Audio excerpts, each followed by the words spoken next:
Ladies and gentlemen, it is Iurii, also known as Terlord, and today I am going to continue on with my Purifier walkthrough series done on softcore, with veteran included. This walkthrough series is going to be done not on the fresh account. I am going to be utilizing my brother's Xanderevets account. For those of you who know, he already has played this game for quite a while. He has done quite some good and informative beginner-friendly videos, so if you want to check them out on our YouTube channel, you can do so.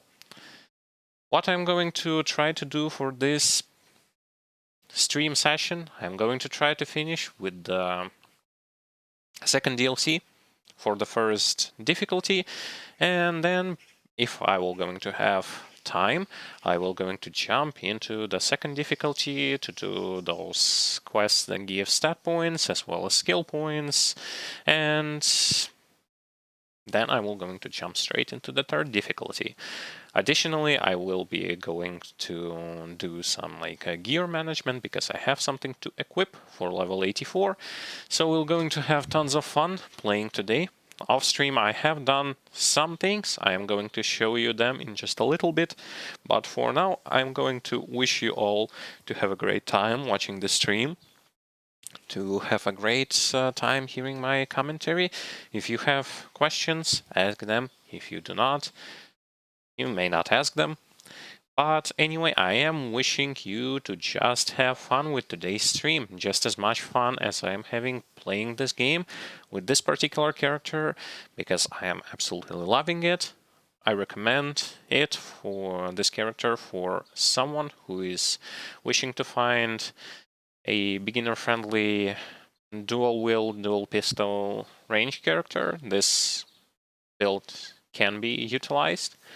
Of course, I'm going to repeat that I am not the one who has created this build. I am the one who just picked it up online and went and started using it. So to see whether or not in my hands will he be capable of doing what he is supposed to do.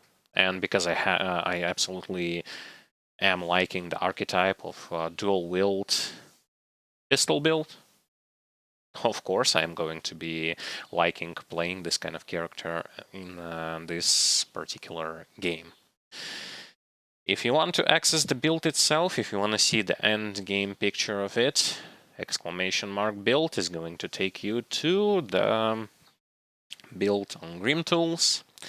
The build is going to feature you everything. That's for, I guess, for those who are more experienced when it comes to seeing the endgame picture and just trying to copy it to themselves.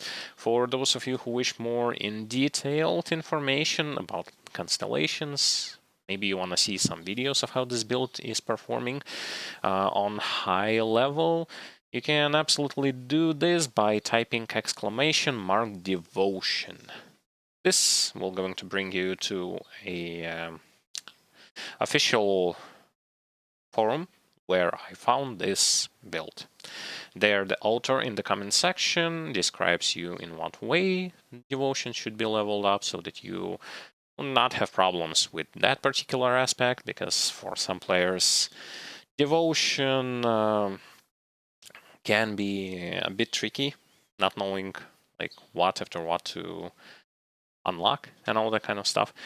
And once again, there you will also going to find the Grim Tools link and many other information, as well as some build discussion. So, I guess I've said all for the introduction to the stream. Don't forget you can utilize chat points, subscriptions, bits, etc. You're going to have rewards for that, and once again, it's not obligatory, so do as you wish. For me, it's important to give you the information so that you would know what to do with it. Yeah, you absolutely made it to the beginning of the stream. I am just finished with introduction part, and I'm going to jump straight into the game and explain a little bit what I've done off stream. So when it comes to off stream, I have placed some of the high level components, such as double seal of voids in my pistols, as well as Seal of Annihilation in my amulet. Those are craftable components. They are pricey when it comes to crafting, so absolutely do keep that in mind. Off stream I also got myself this belt, as well as I remember I also gained like something. Oh yeah, I changed the amulet. So amulet, belt, and 3 components. That's the stuff that I did off stream. In my stash I have lots of gear to change for level 84, and today I want to hit that level threshold so that I would have possibility to equip those items and to see how they are going to be performing. I should also kinda show you the fact that for the most part, most of my resistances are overcapped. So as you can see, everything is overcapped, which is great, except stun resist. But everything else is overcapped, and that's a great thing to keep in mind. Now, it will not going to make me like unkillable. No, absolutely not. But it will going to make me tanky, and this is something that I want to, because remember on the previous stream I got just completely annihilated by one of those quest bosses that I had to kill. So it's going to be... hopefully it's going to help me in my survivability aspect. Maybe not, we will see.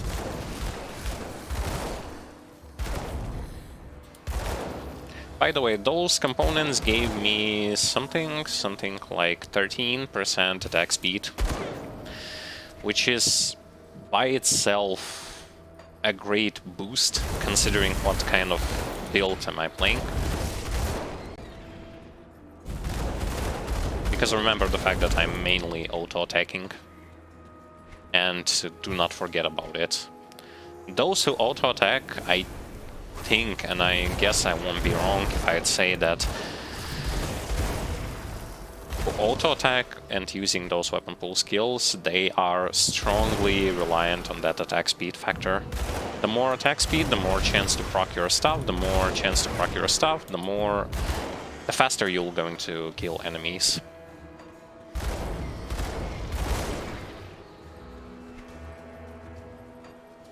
That skill's not ready.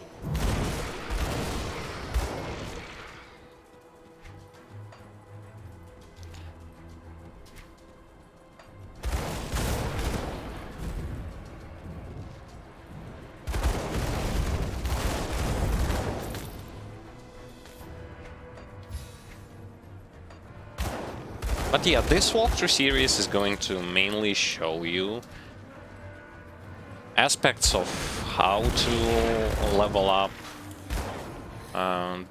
dual pistol character, how he performs throughout the whole stages, like from the beginning up to pretty much the whole end game, because I am planning on showing you the end game as well once I will going to get my character there. I haven't tried that endgame myself, never tried it, so it's gonna be fun for me. Hopefully it's going to be fun also for you.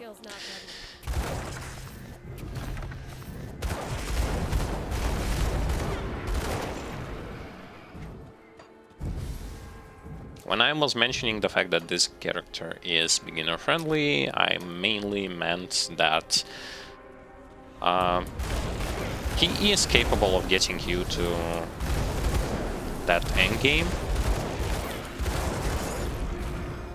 And fun fact about him is that he also is quite fun to play, but at the same time he is not overabundant when it comes to mechanics and stuff.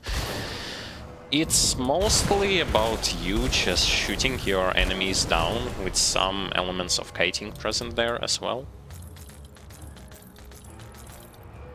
It's not something that is going to require you to micromanage lots of buttons, to press lots of buttons and stuff. It's way easier, but at the same time don't get me wrong, you're still going to have to realize one thing, that you cannot allow yourself with this character to just face roll. Especially throughout the leveling phase. I already show you what happens when you are simply overextending and face rolling. And then consider the fact that that also happened to me. That also happened to me when I'm not playing on a fresh account. Keep that in mind. I am utilizing those experience potions, those mandates for reputation, so it's going to be even more prevalent. I mean, the factor that you have to play safe on the fresh account especially. Do not think that, oh well, I'm just gonna stand there and I'm just gonna beat everything down. No, with that kind of gameplay, you're going to face the same problems that I did when I thought that I'll stand in the seal and I will gonna be okay, and then boom that, boom that.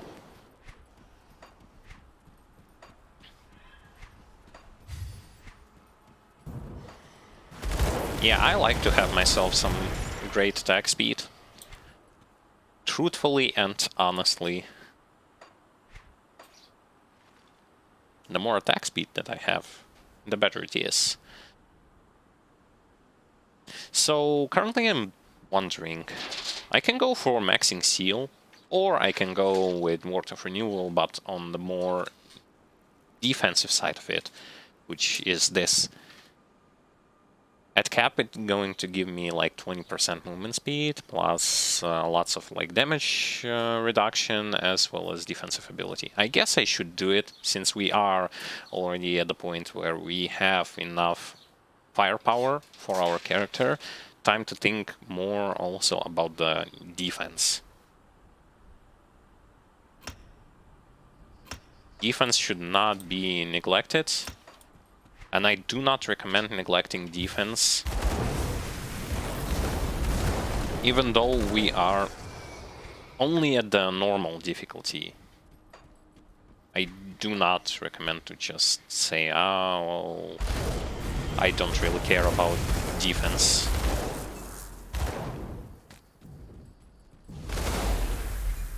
I mean, you can, but you'll die a lot if you do so.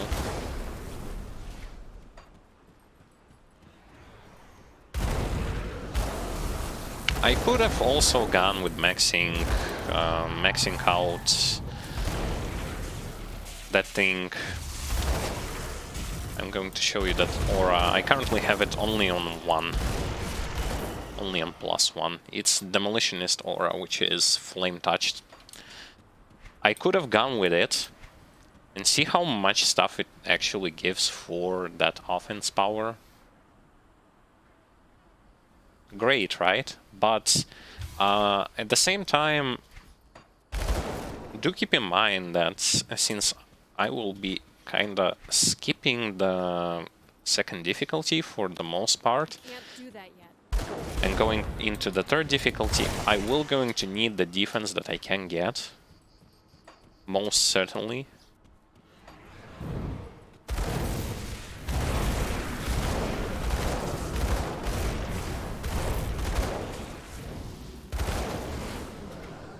And most certainly then later on I will going to unlock myself Flashbang for debuffing my enemies, as well as the Termite Mine for resistant reduction, as well as some fire damage on top of that.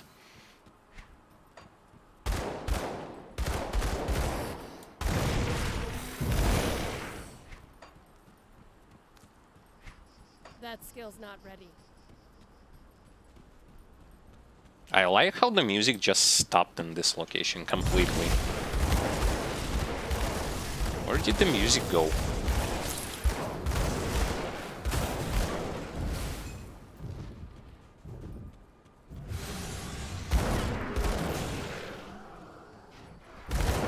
Yes, the music just vanished.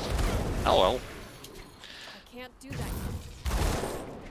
And you'll have more opportunities to listen to the in-game sound as well as me commentating on top of it. I should also not forget about the fact that I want to open that... finish the quest line and open...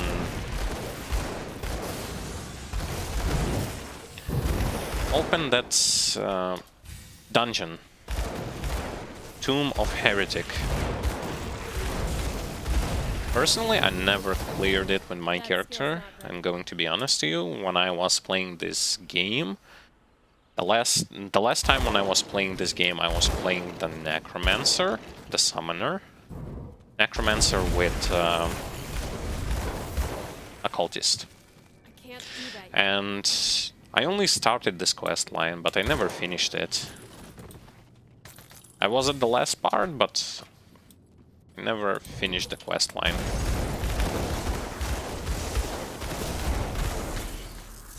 So I don't know what the dungeon is about and what I'm about to face there, so it would be interesting to figure this stuff out.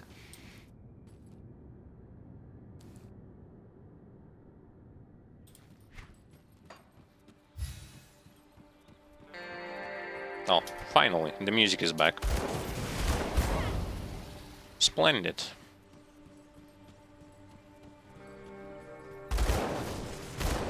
It's another one of those chill soundtracks.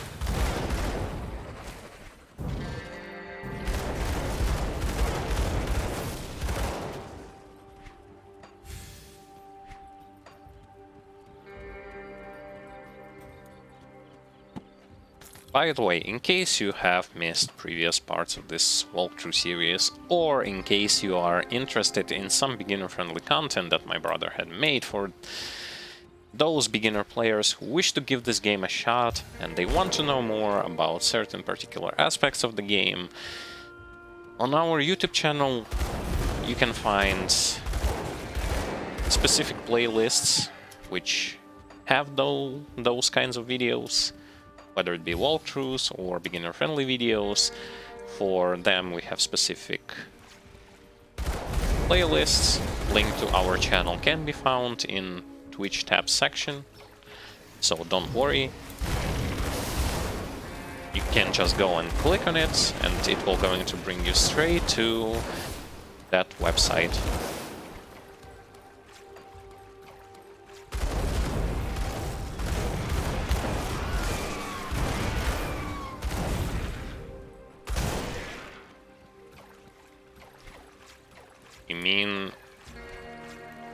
You mean for the quest? For the dungeon?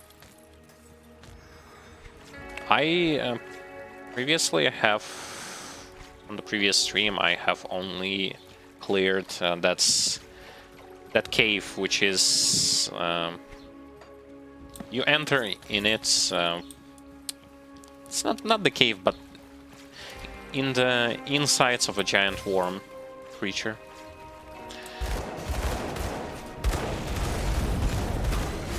That's the only thing that I have like collected, only in this thing. I need to collect 2 more. I remember one of them is near the to the left of the statues. Either it was like griffin statues or the lion statues. Basically, there were like 2 statues, and between them there is this.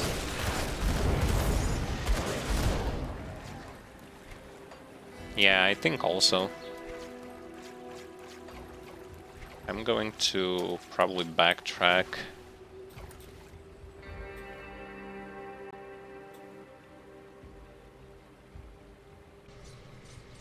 I know that there are 3. One is somewhere around here, I guess.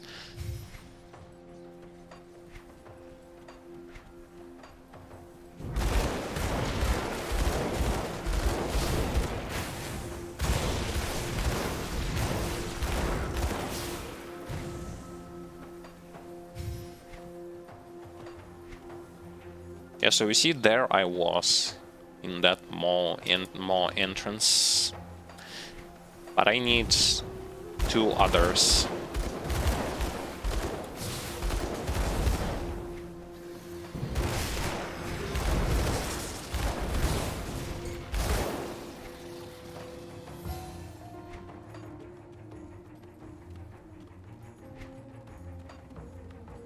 It's not here, it's a little bit back here. That skill's not ready. There it is. Oh no, it's not it. God damn it. Where are you?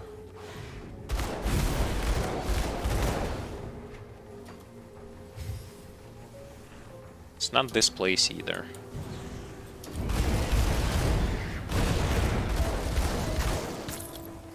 I can't do that yet. I am going to find it. Currently I'm not like opening the wiki or anything like that.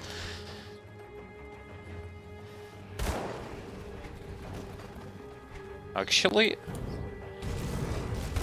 this isn't this place.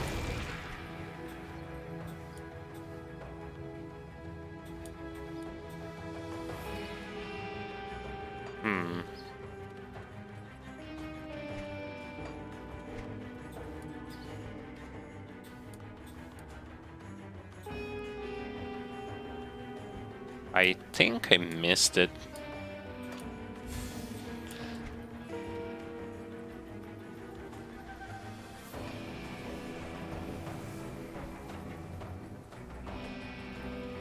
So I see those statues, just don't seem to see the entrance. Where is that entrance? There it is. Okay. I wasn't running in proper direction.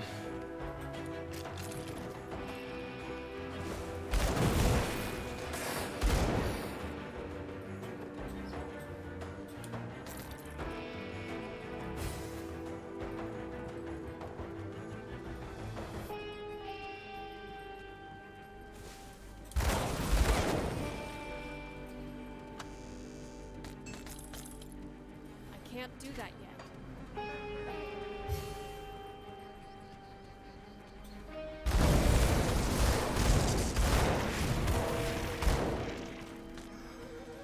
So the thing is, when you are not confident enough, you see a pack of monsters, yeah?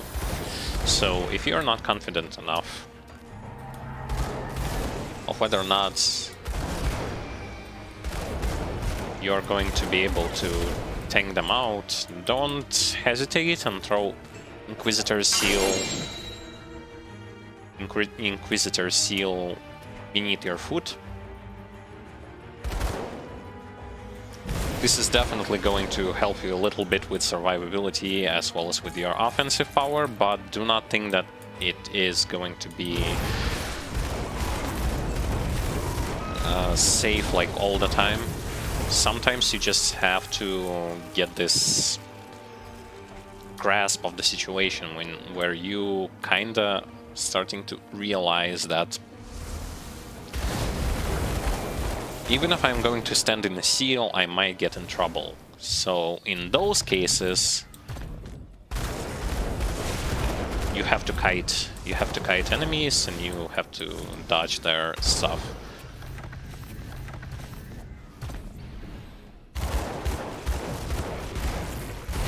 You have to learn to utilize the seal, but also to not be entirely dependent on the seal. Because it's same as Ghoul Constellation. Don't think about it that it's going to save you like 100% of the time, because you may proc it and then get instantly blown up without ever having a chance to lifesteal back.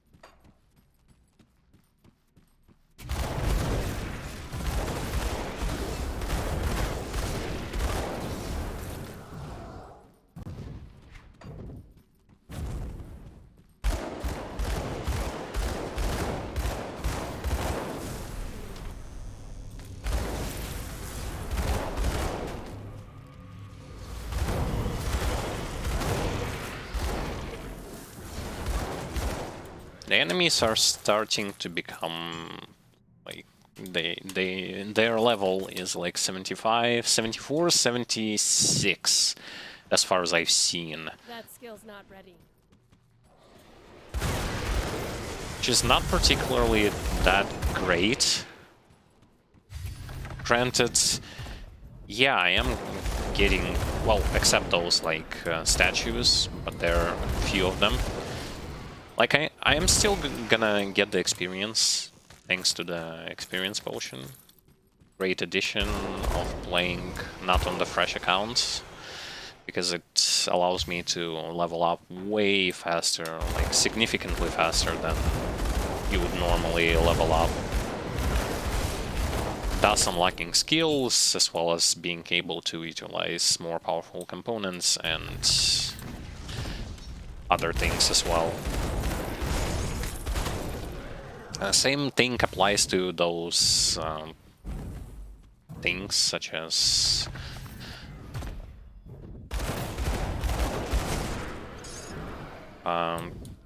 reputation scrolls. Basically, this also is going to speed up the process much faster.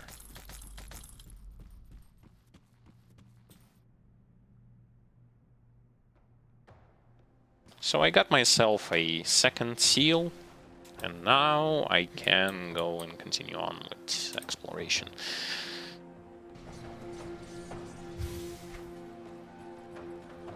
But yeah, normally you finish the without experience potions, without anything. You finish the first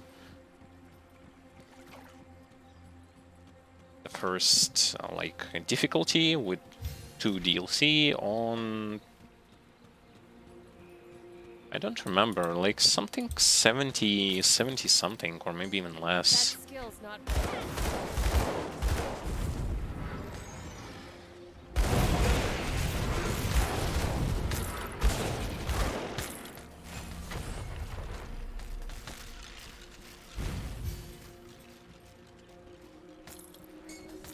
But because I have those experience potions, I'm level 81 and I am still like somewhere in the middle of the second DLC.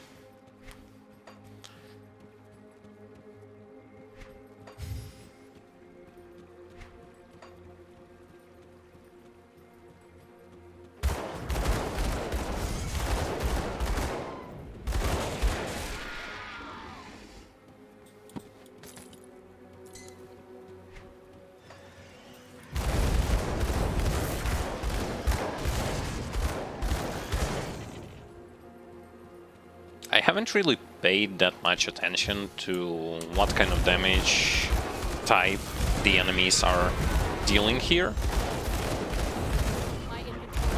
But from what I'm kind of seeing, I see lots of physical damage. I see, let me see.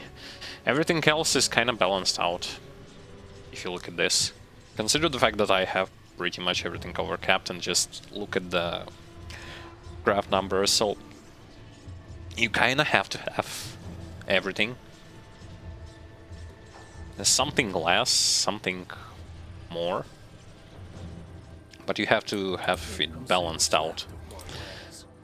Because as you can see, like Pierce, Cold, Fire, Acid, Lightning, Vitality, Chaos is a little bit, and Bleeding as well, but for the most part everything should be maxed out. And try to go over cap. It's not a strict necessity for the first and second difficulty, but I'm talking about softcore. I'm not talking about hardcore.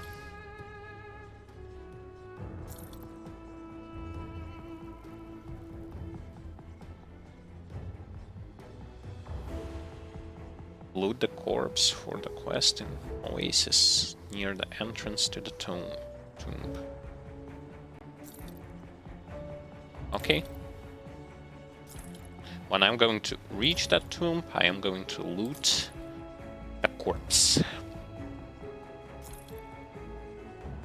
Thank you for the advices, by the way, because generally speaking,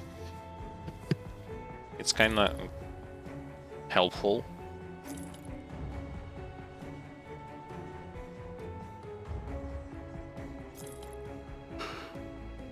Yeah, but where was I when it comes to resistances?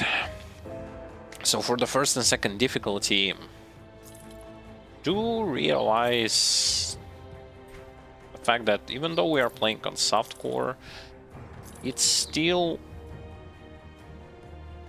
needed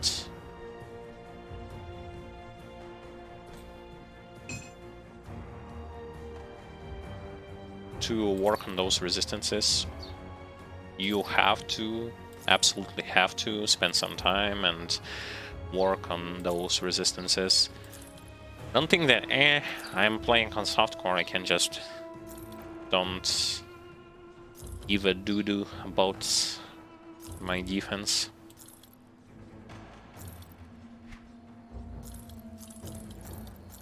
I mean, you can, if you like to throw corpses at your enemies and repeat stuff over and over again, you can.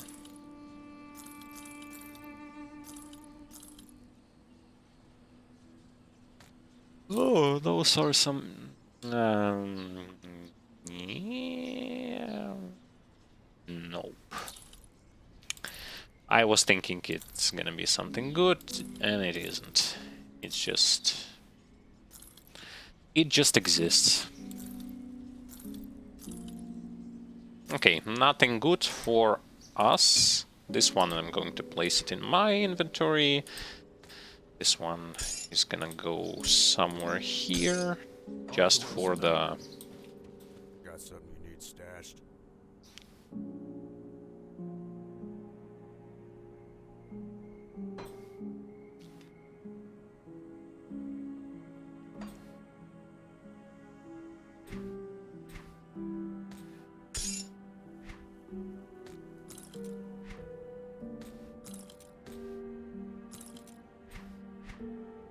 Hard for me to tell, since I kinda played, out of all of the action RPGs on hardcore, I only played this game, so I have nothing to compare it with. Need stashed?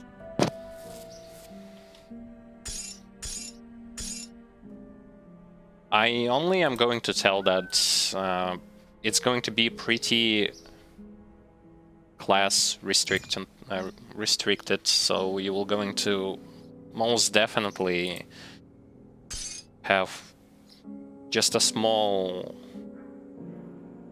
I'll hold on to that. small amount of classes who are going to be capable of doing hardcore. Thank you for the following. I appreciate that. When it comes to hardcore, well, I was casually playing this game on hardcore a bit, and the farthest I got myself was second difficulty, second DLC. And that's after like dying a whole lot of times. But I mostly played it casually, so to speak. With doing lots of mistakes and stuff.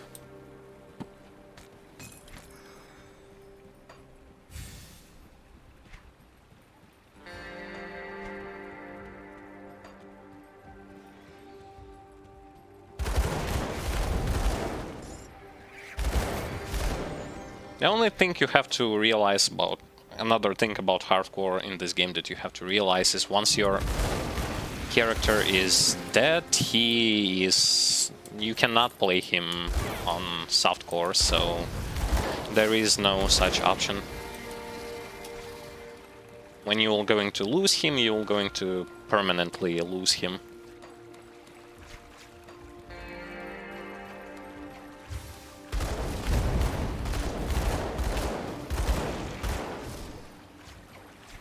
That skill's not ready.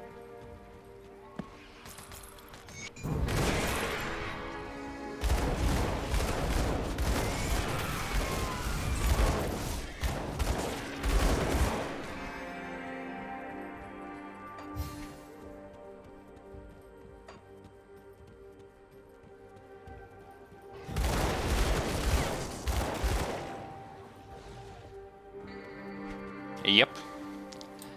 This thing is present there. The thing that is absent is being able to play your character that died on hardcore on softcore. He will not going to transfer to the softcore.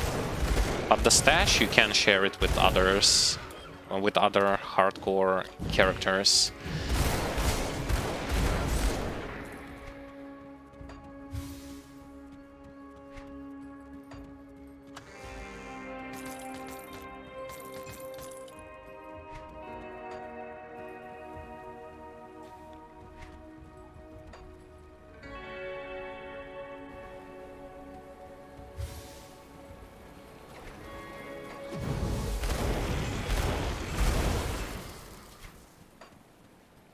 That skill's not ready.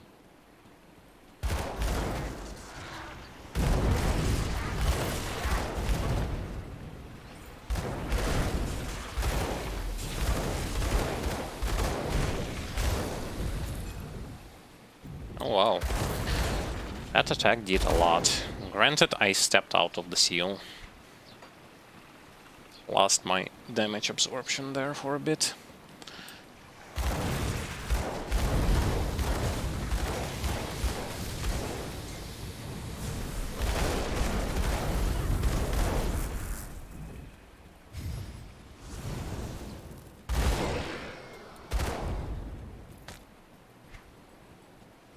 That skill's not ready.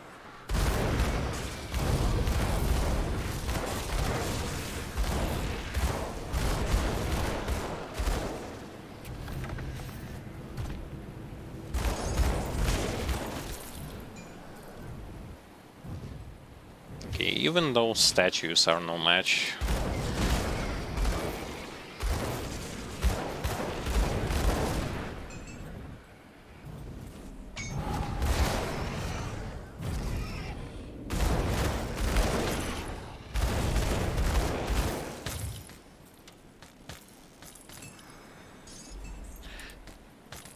Nice. Got my last devotion point, and I will be able to finish Hydra and then go straight to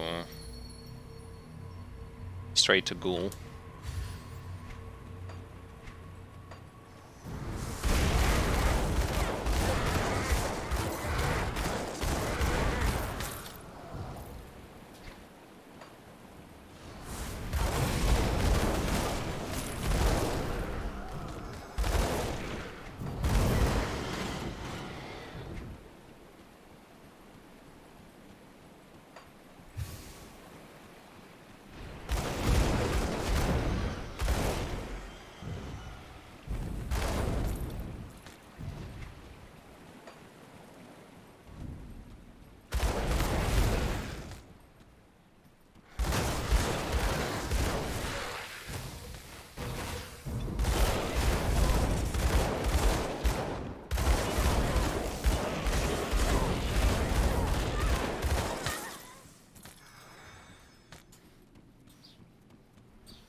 Yeesh.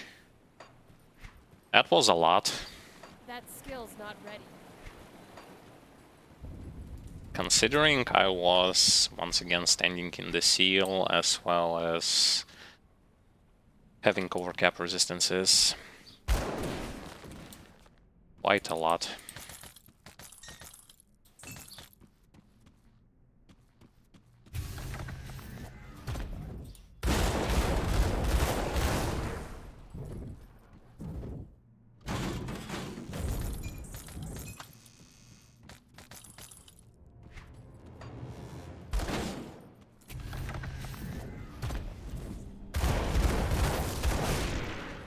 Though I could have just stood in the distance and just shoot.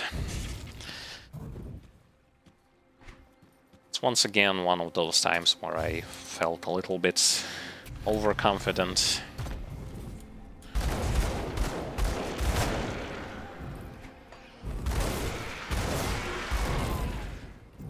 That skill.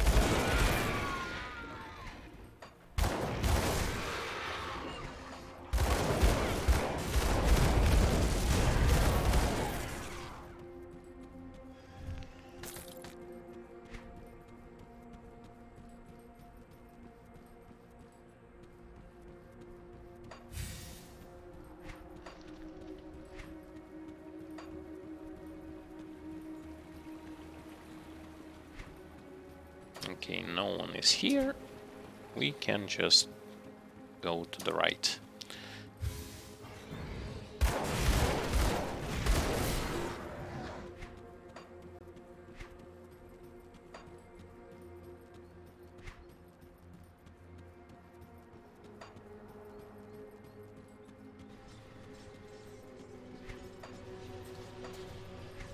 Once again, I am going to say that this DLC is not going to be a long one. And I kinda think that it is sort of shorter than the previous one.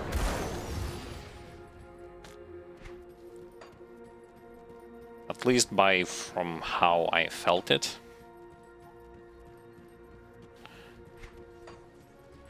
It was shorter, but at the same time it's still interesting when it comes to what kind of enemies you are going to face here and what they are going to be doing to you.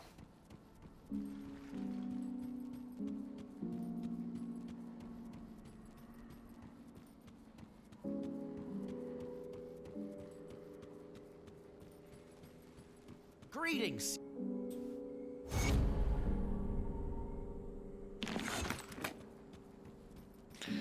Nice.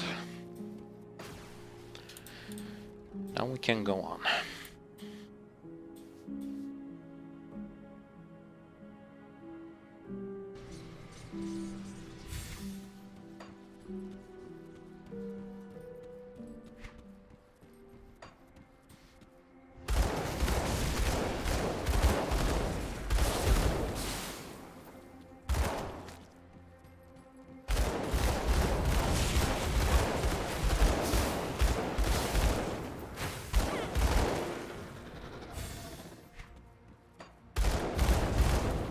Okay, so the thing about those enemies who are going to throw some kind of projectile into you and it will going to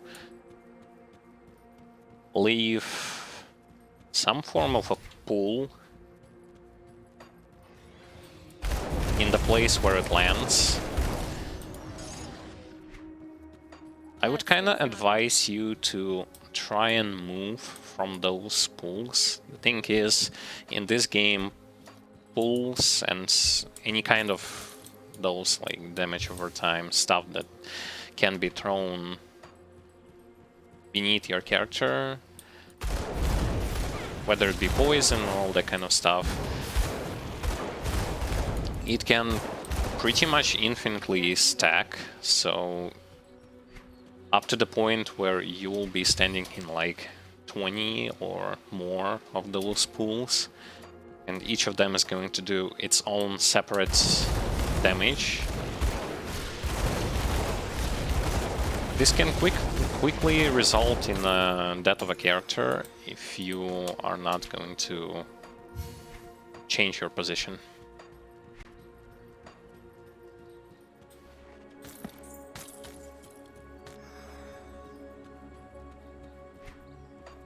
I can't do that yet. Maybe Warlord with his huge damage absorption, he can stand in there, but for the most part it is kind of advised to just switch positions and not just simply stand there and wait.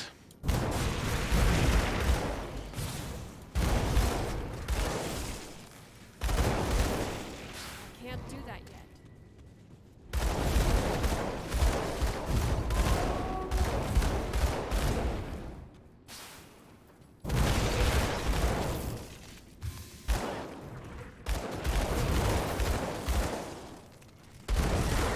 That skill's not ready.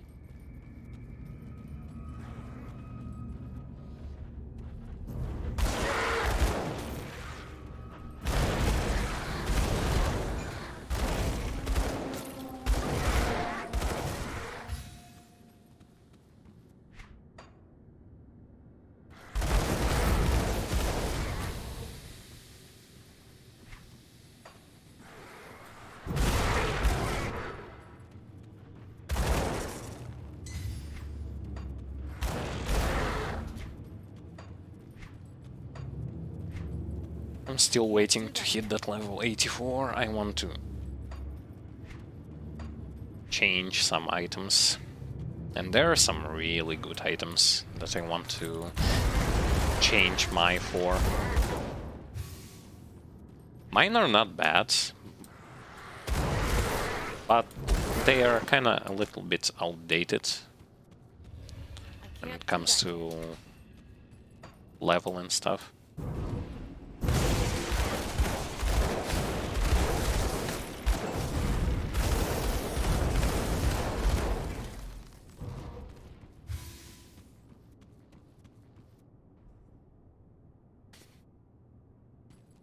Can't do that yet.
My build says that pretty much after I am going to finish Revenant, I should remove Eel and go straight into Revenant. And after Revenant, the final one is going to be Torch, Olzuin's Torch, which is sort of ultimate devotion tier.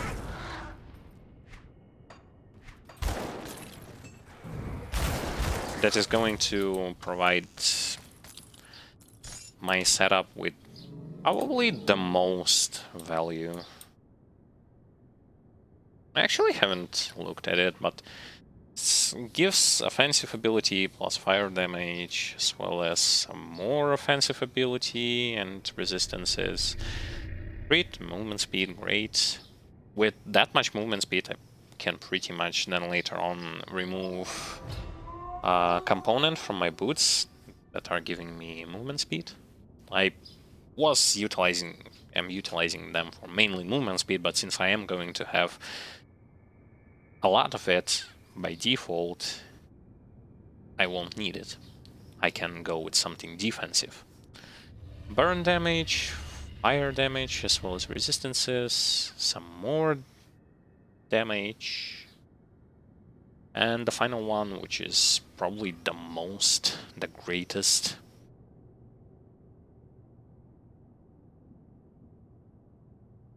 Which is going to be the Meteor Shower with a lot of physical and fire and burn. Nice.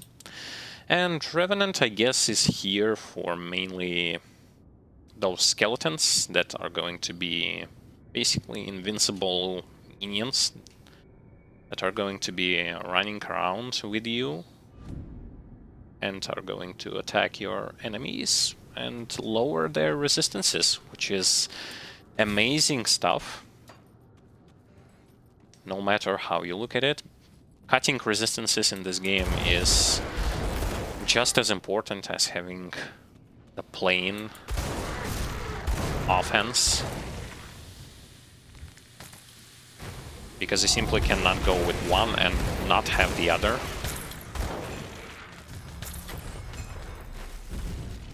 It's pretty much a must-have. You look at it. Because much like your character, enemies also are going to have those resistances, and there is a chance for you to cut them down significantly with your constellations, with your skills.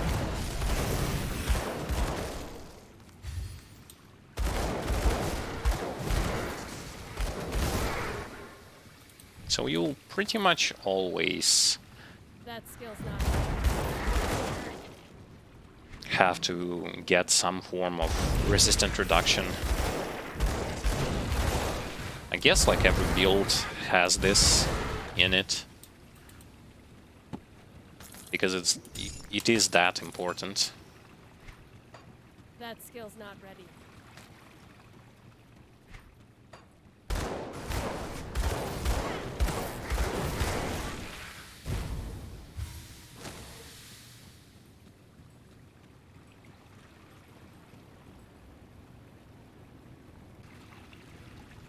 I can't do that yet. Interestingly enough, I do not remember this place when I was playing this game before.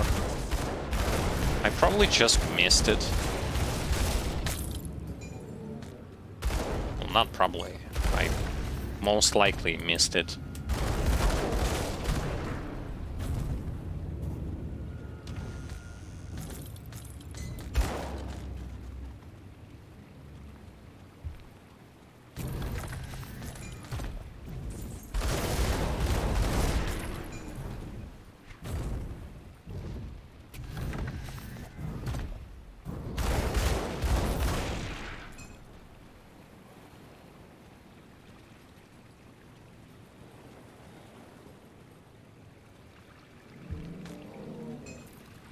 Yep, and I really think that's pretty much the torch, as well as the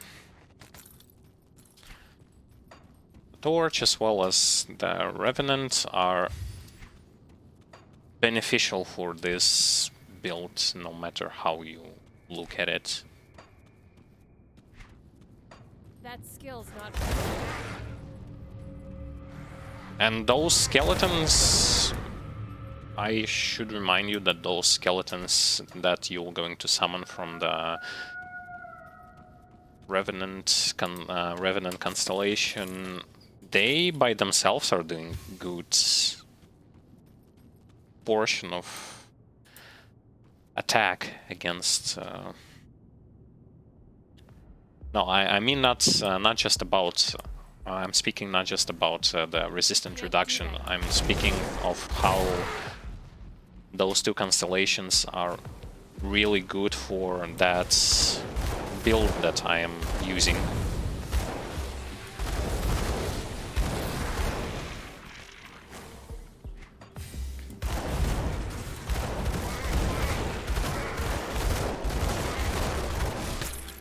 The only thing I am going to be hoping is that I won't die from when the skeletons are going to be beating someone who is gonna cast some kind of reflect shield. Hopefully I won't going to die because of it. There are some nasty reflect stuff, but not a lot of character types or builds are going to be vulnerable to that. I can't do that yet.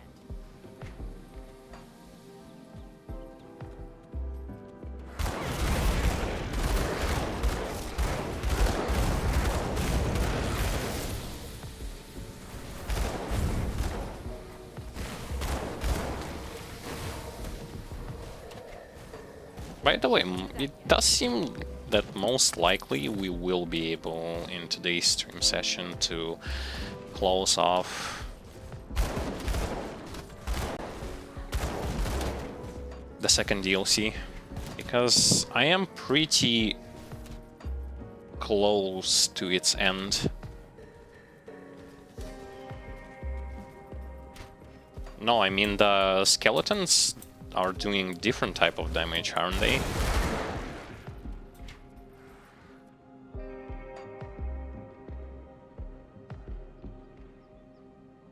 The skeletons are doing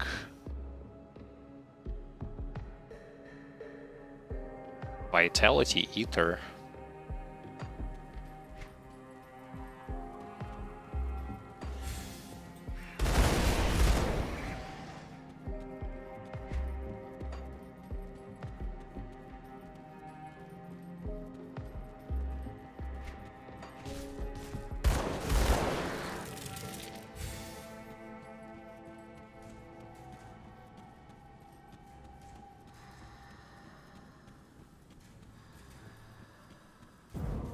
Okay, so we reached the Vanguard. Vikings seem to worry.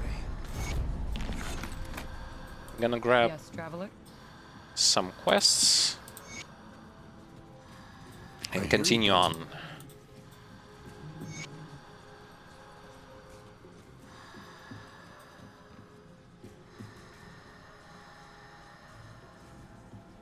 Come see what's left of my Oh, okay, so then by themselves they are not gonna do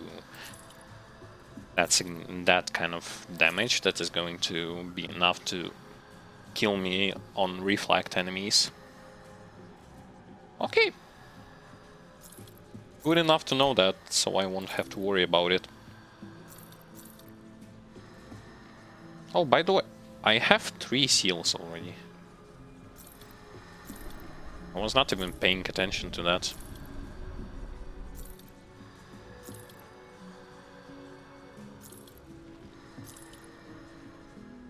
Those 3 seals are going to be enough for me to open that dungeon, I guess. However, I haven't reached it yet. Granted, I do not even know where it is. Because, as I said, I start back when I was last time playing it. I started this quest, but I never actually finished it. I stopped at the second seal.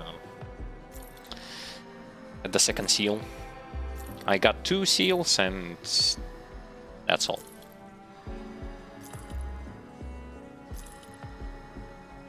I see a lot of cold and frostburn damage type of weapons and other gear, armor, medals, rings.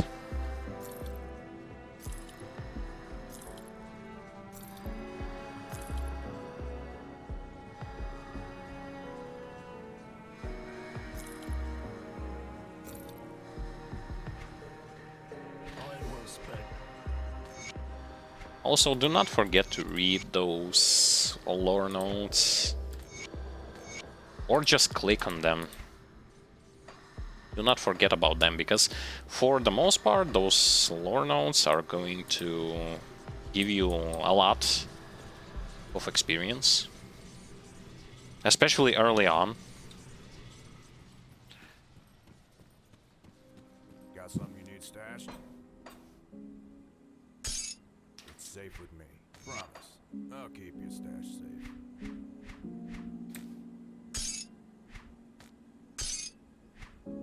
I'm not reading them, I'm clicking on them mostly because most of the lore stuff I already kinda read when I was doing other playthroughs. Hello to you too! Everything is good. We are getting closer and closer to finish the second DLC. I can't do that yet. Yeah.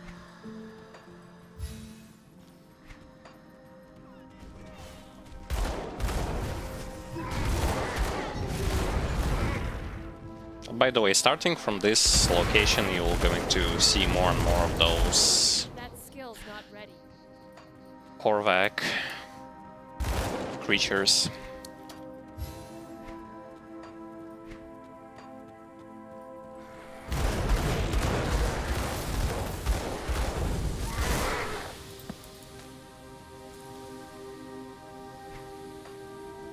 I can't do that yet. That skill's not ready.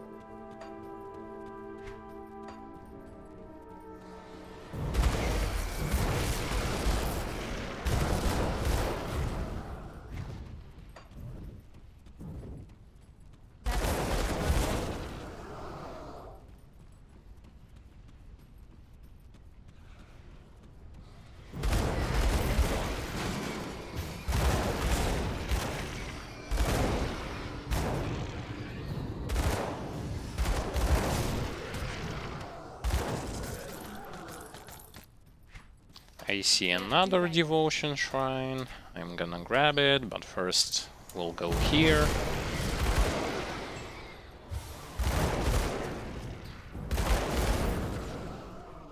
Got some quests to complete.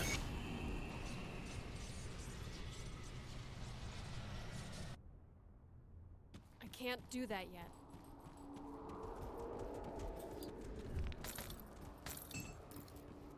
This place, design-wise, looks pretty much exactly like those Catonian rifts, because it actually is one of those rifts. We're even gonna fight the same enemies. Well, pretty much the same.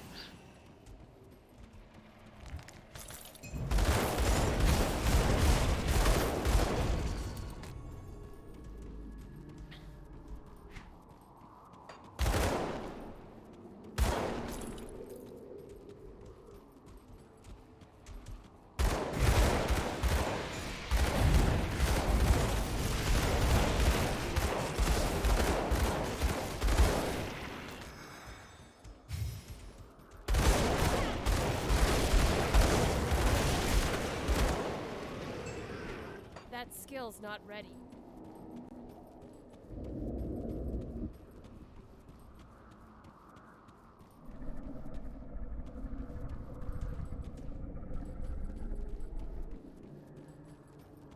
Interesting stuff. I can see that on the minimap, this road doesn't even being like properly shown. Almost like you are passing through some kind of hidden path or something.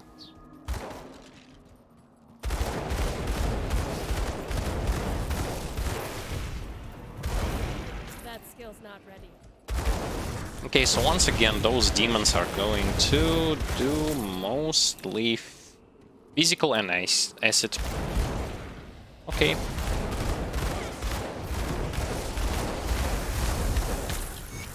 So I was right about the fact that the most damage that they are going to be doing is going to be related to physical, but now it's...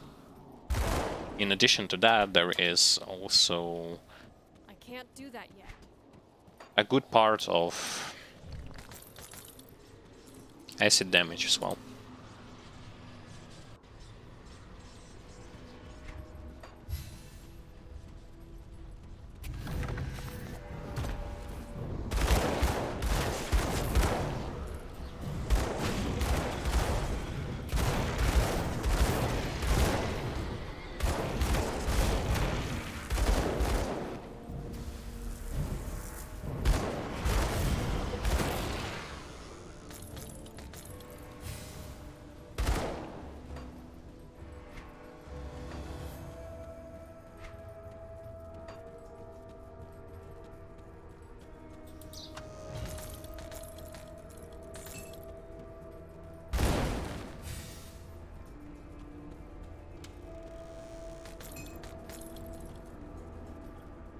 Strange.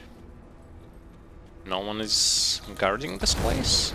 Oh, someone does. Some spooky ghosts. Or pretty much harmless.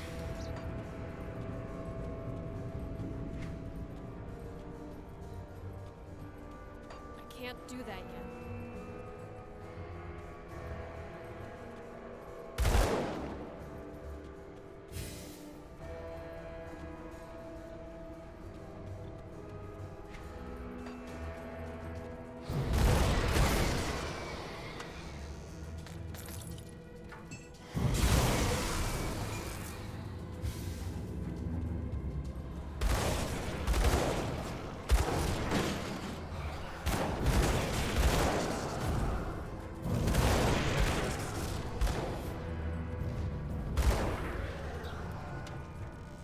Okay, I'm gonna grab the devotion shrine and gonna go and finish the quest.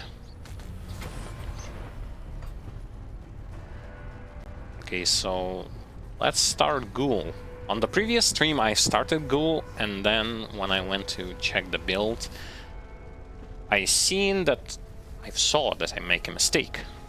Before the ghoul, I should have finished Hydra first. That's why I resetted the points I put in ghoul, put them into Hydra, and now I am working on the ghoul.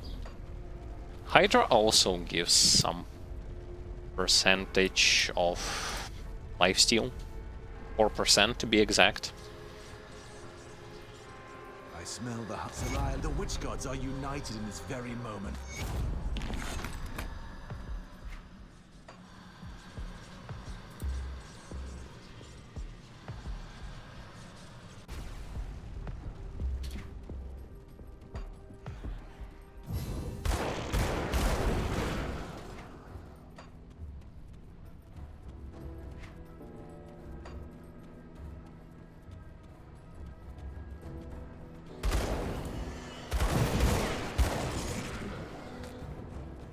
When I was reading the lore about the city that was originally in this place, in this DLC, it was pretty prosperous city, which was some kind of a port city that was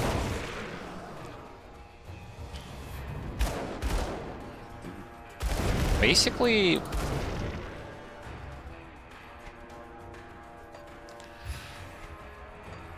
doing some trading, as well as getting a lot out of those trading operations and many more. It's kind of sad that you cannot see the city when it still like wasn't destroyed, because you actually do not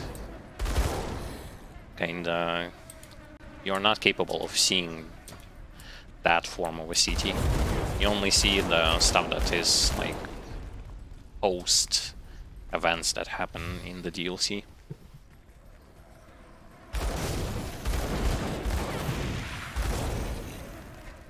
That skill's not ready.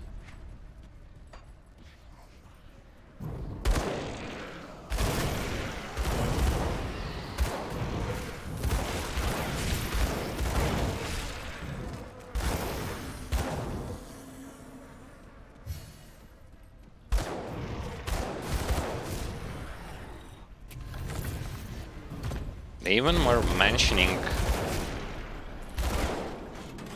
that a lot of trading operations and the ships couldn't get to the city or from the city because of the burning sea. I guess it was like some kind of a magic that make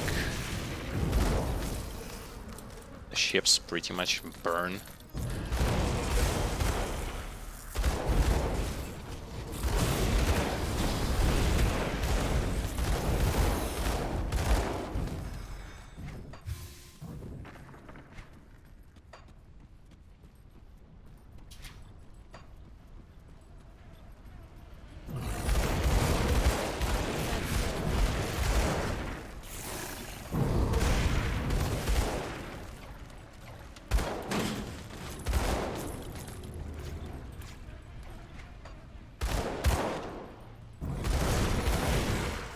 That skill's not ready.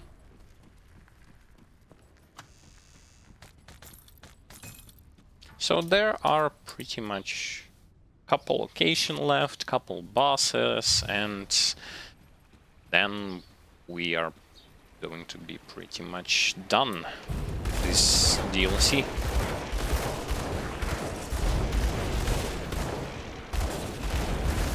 Now let's see, he's doing chaos damage, which doesn't really going to do anything against me, as a matter of fact. Because my chaos right now is 80% plus 132.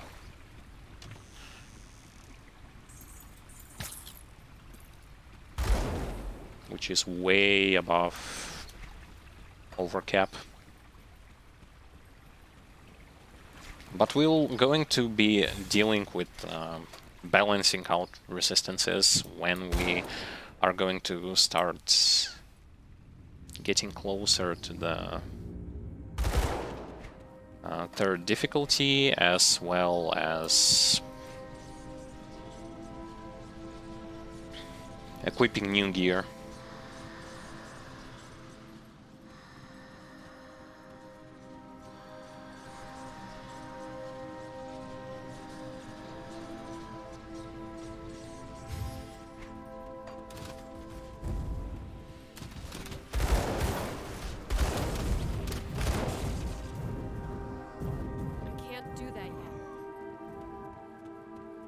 And yeah, in this DLC, no matter what kind of faction you will going to choose, it's not like with the Kaimon's Chosen and the Necromancers. I forgot how they were called, but I know that they're doing some necromancy. But it's not like with them where you choose one and you cannot choose the other on the same character. You will not going to be able to do this. Here you can choose whomever you want, whoever you like to, and slowly and gradually you will be able to max your reputation with them. But with the chosen faction you will do this faster than with the others. This is, I guess, probably the only difference. Well, except the fact that you also won't be able to see some of the quests related to that particular faction. But outside of that, you can max reputation with all of them. Thus, you will be able to buy all the stuff that you want from every faction.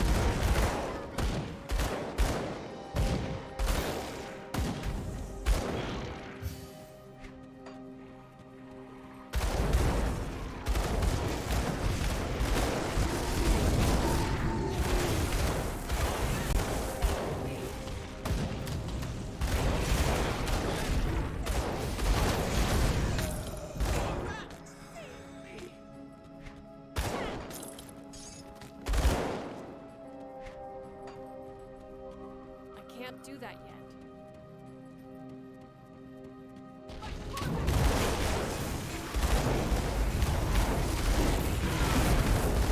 I wasn't really speaking about the types of those elite monsters that you are going to encounter, but I guess one of the most deadly one, and one of those to whom you should pay extra attention to, is the type of enemy which is Arcane. I believe it's Arcane, the name of that type of enemy. Basically what this type of enemy is going to be doing, he's gonna throw some form of a sphere at you, projectile, call it whatever. Basically he's going to throw this at you, and when this stuff is going to hit you, it's going to remove all your active auras. So you see, I have this like 1, 2, 3. So when this stuff is going to hit me, I will going to basically lose all of my active auras. And considering how much those auras actually give to your character, regardless of whom you are playing, this is going to be the kind of situation which is not favorable in player's position. It's not working for him, so you would have to rebuff yourself. And sometimes you might be finding yourself in between enemies, losing those buffs, and this may result in a loss of your character if it's hardcore, or in a simple death if it's softcore.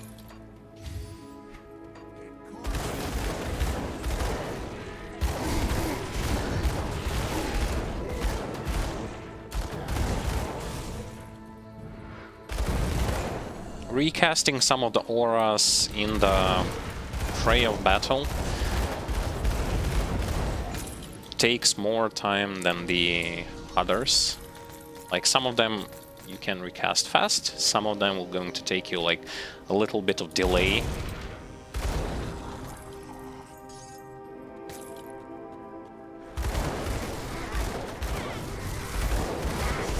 So it's just something you have to pay attention to.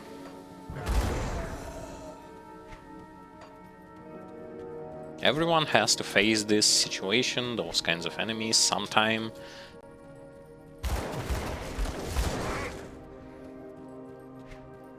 So just pay attention to that.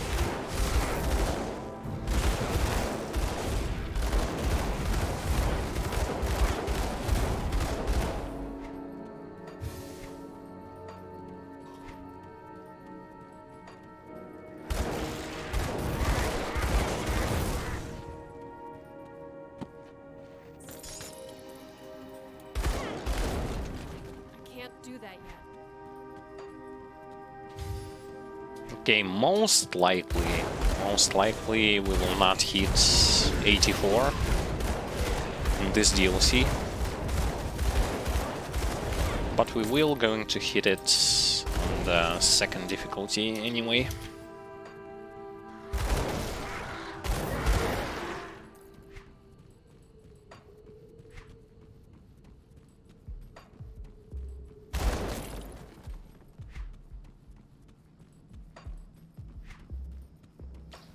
My plan for Elite difficulty, which is the second one in this game, is to use the stone, which will going to allow me to teleport between locations to complete the quests that are going to give me stat points or skill stat points and skill points, and gather some of those missing devotions and jump into the next difficulty. So this is kinda the plan for the second difficulty and above. And yes, much like in any other action RPG games, that skill's not ready. Whenever you transition between difficulties, your resistances are being cut. I believe it's 25 for Elite and 50 for Absolute.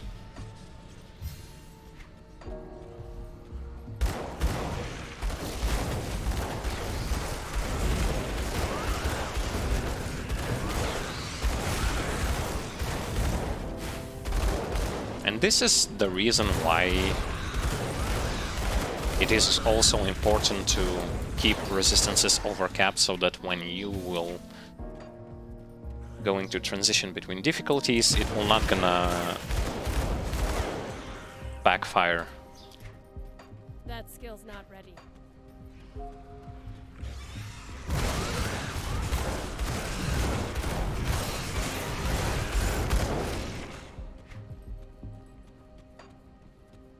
Should I go to the right or to the left?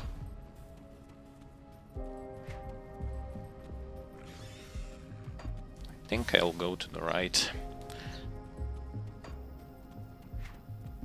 I will check everything, much like I always do.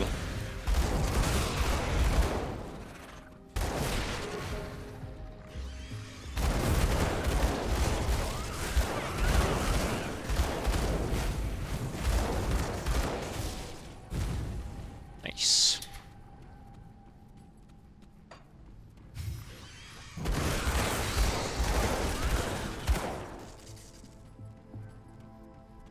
And yes, like I said before, so I finished leveling this stuff up. I even went a little bit above. It should be like 10 out of 10. Now I'm working on this one, Word of Renewal. And the reason for that is I want to pump up the defense side of my character. This game is not all about offense. Defense is also just as important as those resistant reductions, as the plain damage that you are doing to your enemies. Everything is important, and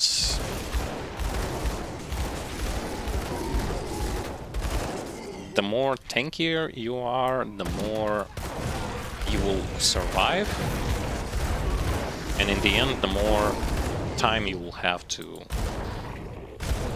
do whatever you wanna do. Whether it is applying debuffs, or whether it is tanking some group of enemies, or just simply doing damage. Because it's a no-go for the fact that you cannot just simply ramp up the damage and think, well, that's going to be enough.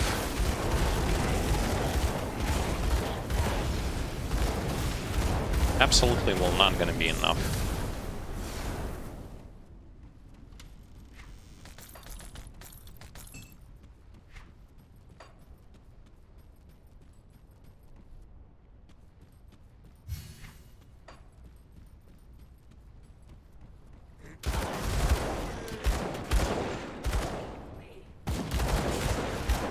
Can't do that yet.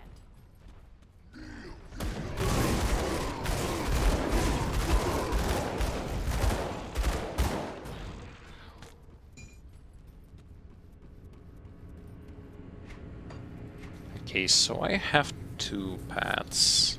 I'm gonna go this way. I can't do that yet. But I guess it doesn't matter. In the end, I'm still gonna end up the same place. Yep.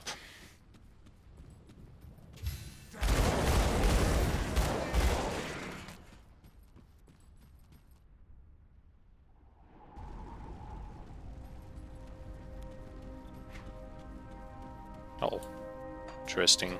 I ended up way over here.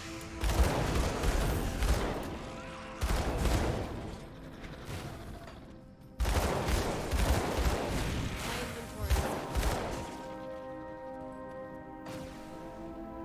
inventory. Inventory is full.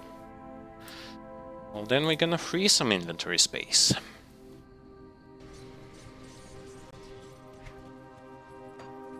Yeah, the inventory gets full quite fast.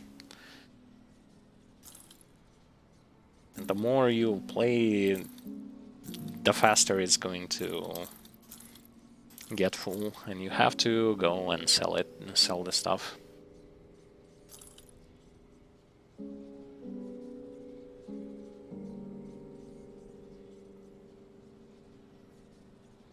Fire burn.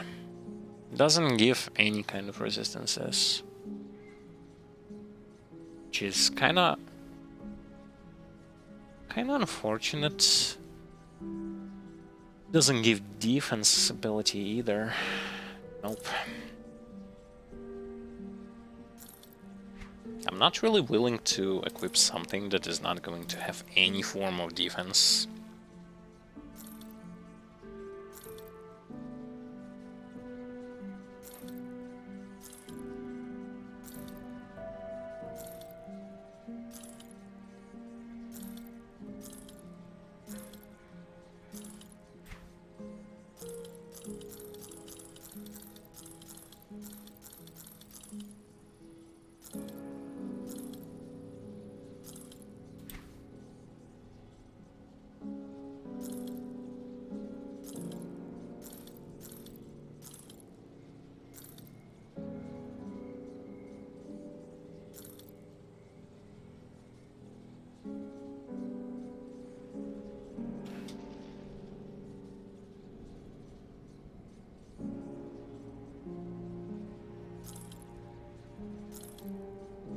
Yep, it's great. I like the fact that actually for both of DLC 1 and DLC 2, they have put some really good music into those. And much more memorable, as a matter of fact, comparing to the original campaign, in my opinion.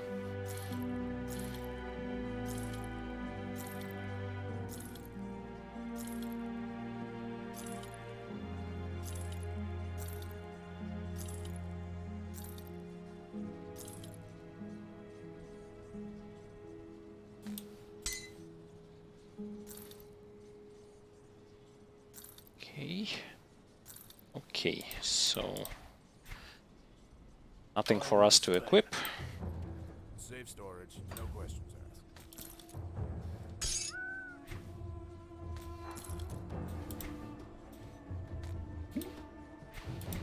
Lots of quest items.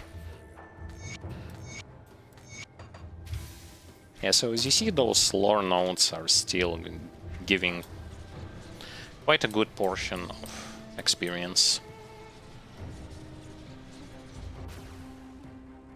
That skill. Especially on the initial levels, just as you start playing.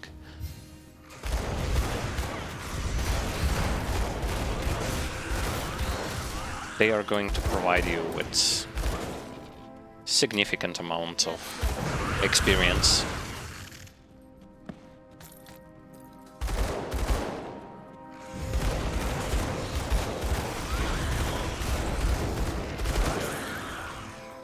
If anything, it's kinda a win-win situation for the player. You not only get to know more about the lore, you also are going to receive some experience for doing so, or for just clicking on it.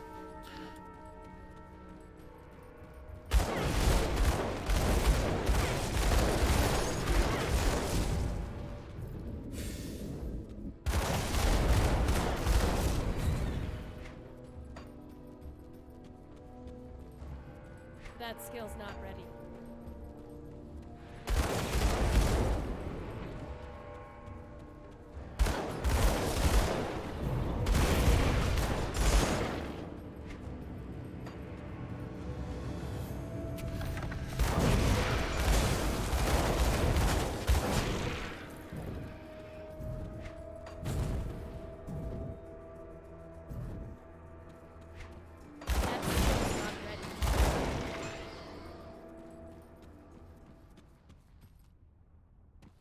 Oh, I cannot go there. For some reason I thought I can go there, because I saw a ladder, but it was blocked.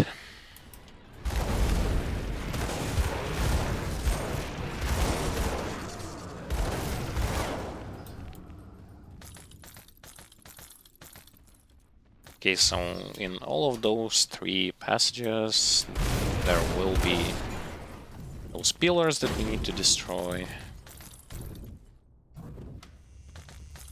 I can't do that yet. As well as some foes who are going to be guarding them.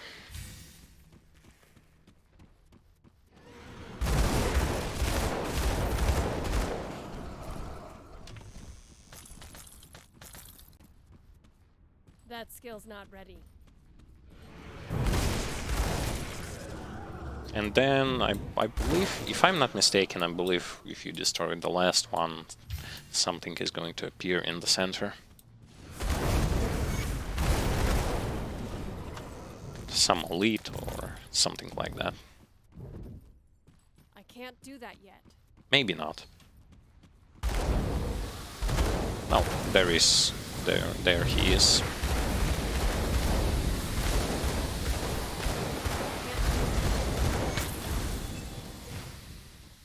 There he is, and there he isn't.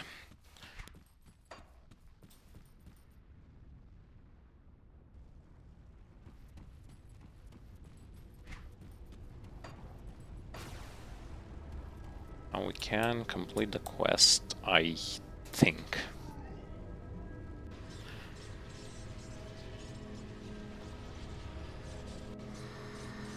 Yep. Have you executed? Yes, travel. So all of the quests here are done, well, except this one.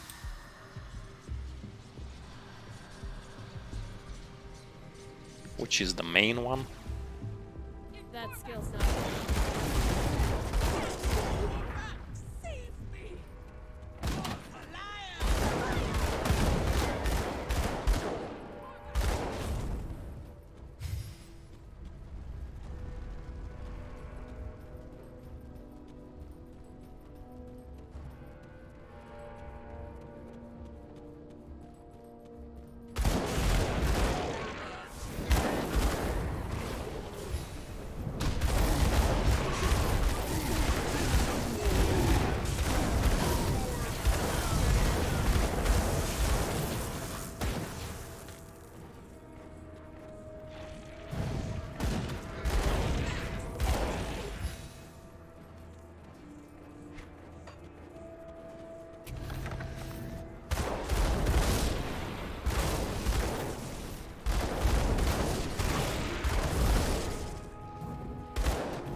Question is whether or not will I go to the right or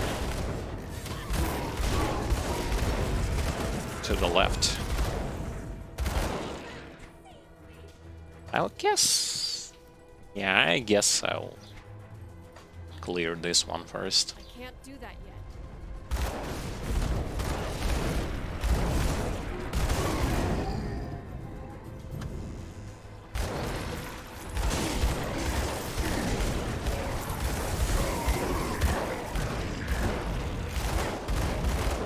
I can't do that yet.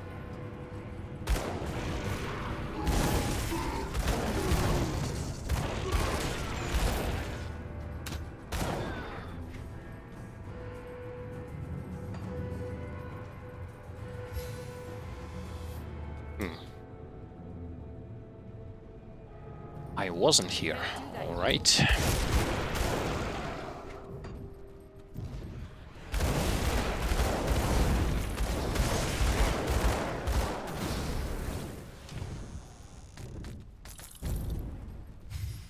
So yeah, for the most part in this DLC, you would like to have pretty much, you would like to work on all of your resistances, as you can see by the graphs provided by the Grim Internals modification. It says that you will be hit by pretty much every type, with physical being prevalent. The most most damaging is going to be the physical, and everything else is going to be pretty much depending on your resistances. The more resistances you're going to have, the less you're going to get hit with. However, it's still not going to mean that you will not gonna receive any kind of damage.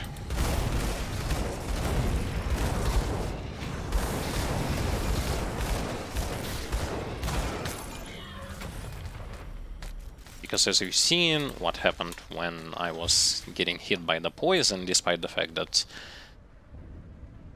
mine is overcap, I still, from some enemies, received a lot of poison damage. That skill's not ready.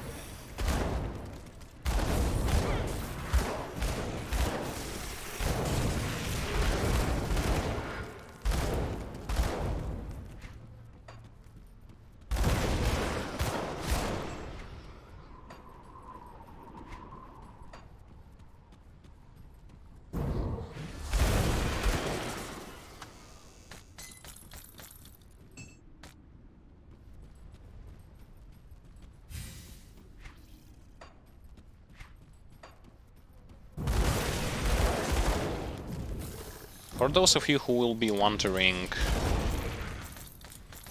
why when I sometimes I can't pick do up an that. item I am going to have this stuff like new illusion added.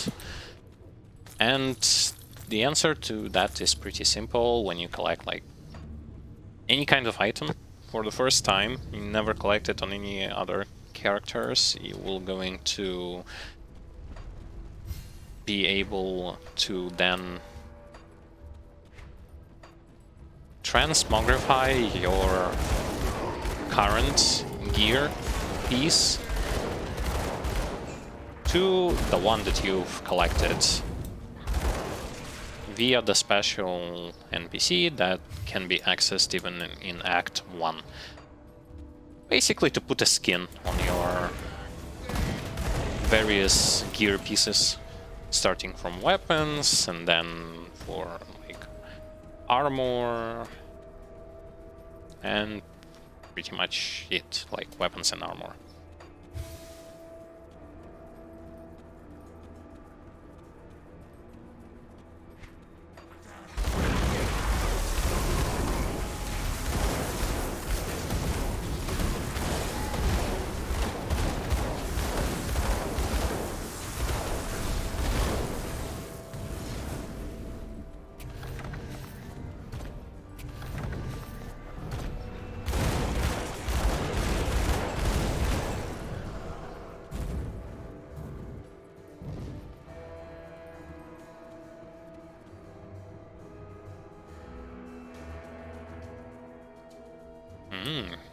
Morganet.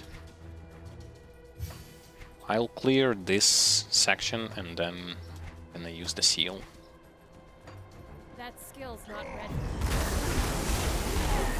It's probably that dungeon that I want to access.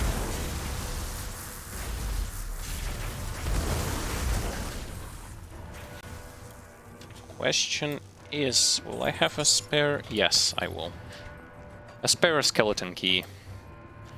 The reason why is because Can't do when that. I was crafting those some of the high level components, one component, which is this one, yeah, this one, the Seal of Annihilation, this one basically costed me like 13 tonic seals.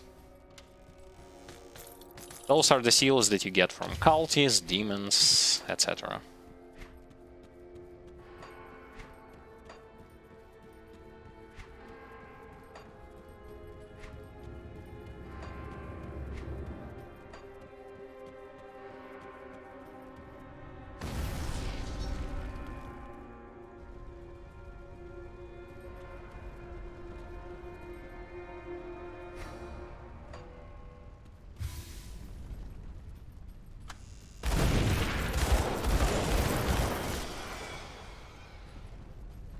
By the way,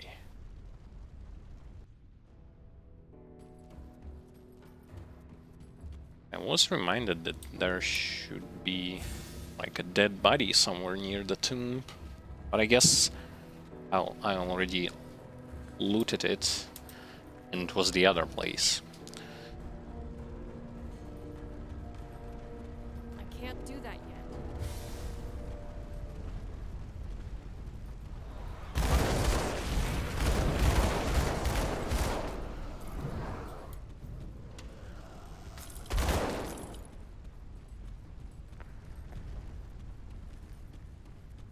See, now this is the path. Those are the places where I never been, I can't do that yet. because I never been in this dungeon.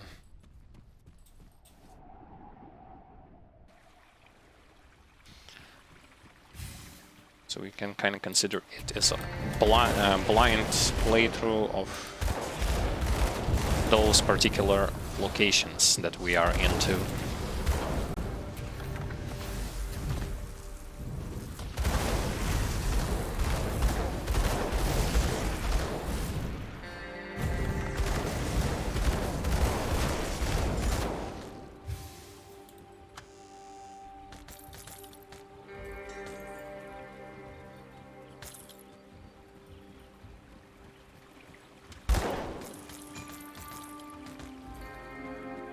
can't do that yet.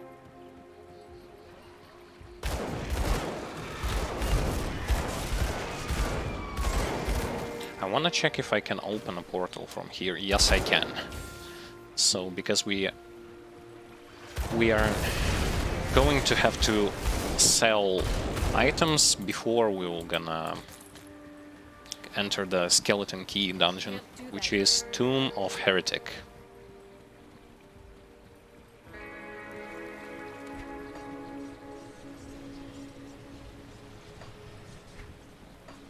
Oh, there is even the big portal here. That's nice.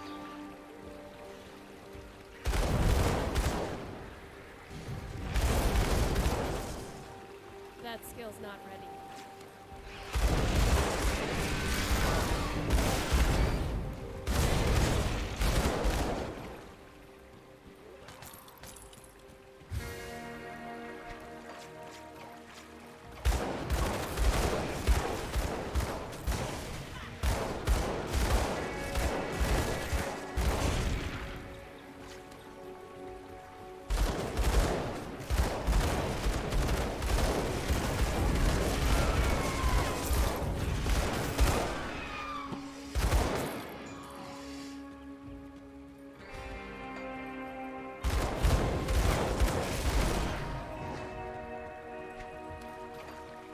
Do that yet.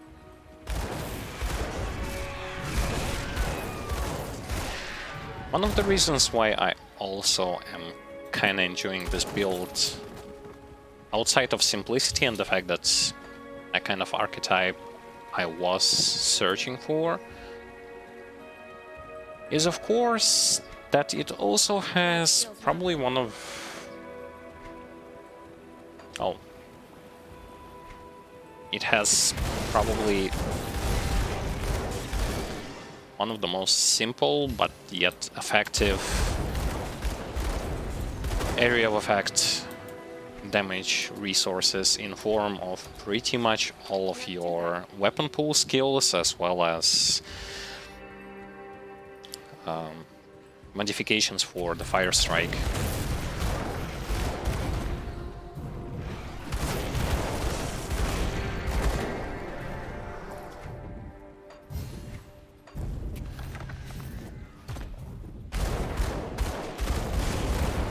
And what does it mean is that if you see a pack of enemies and you start shooting them, you're shooting pretty much all of them at the same time. You're not shooting just one of them. And, well, you are shooting one of them, but area of effect damage just hits everything.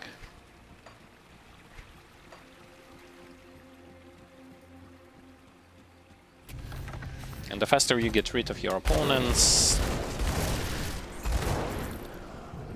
the easier your life is going to get.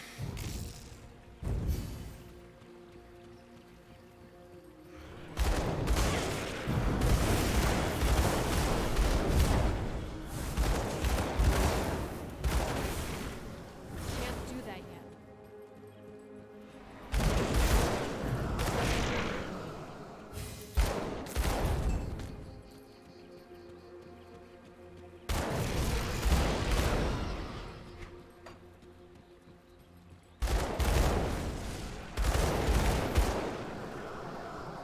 Do that yet. The next devotion point that we are going to score is going to grant us with another 4%. 4%, right?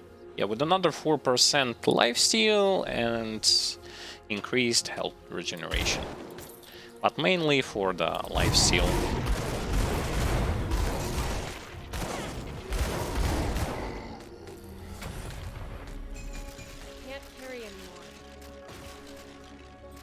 See, I already cannot carry anymore.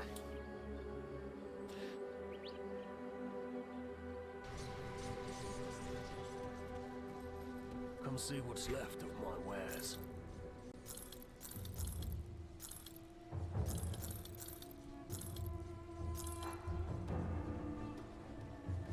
Fire, lightning, burn, defensive, ears. I gotta compare it, though. Yeah, I'm gonna compare it to the stuff that I already have. For level 84, I mean. Because I already have one armor laying there, waiting for that level 84 to kick in, so that I will be able to use it.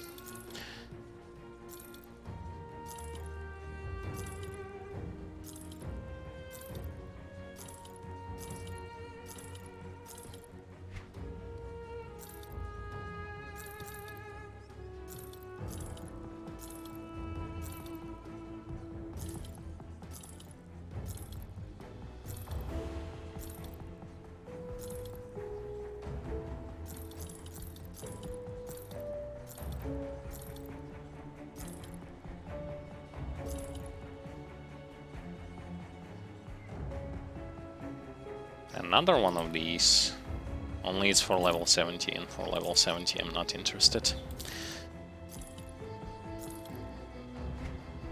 Okay, so there it is.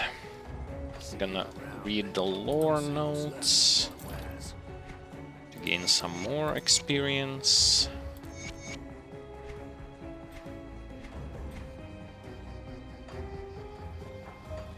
Safe storage, no questions asked.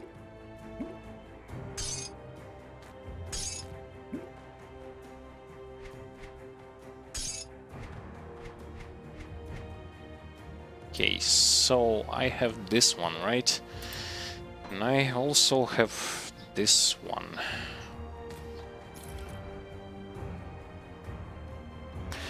This one is better. Simply more resistances as well as +2 skills that I want. So, yep. I'll give you a good price on what I've got left. Nice.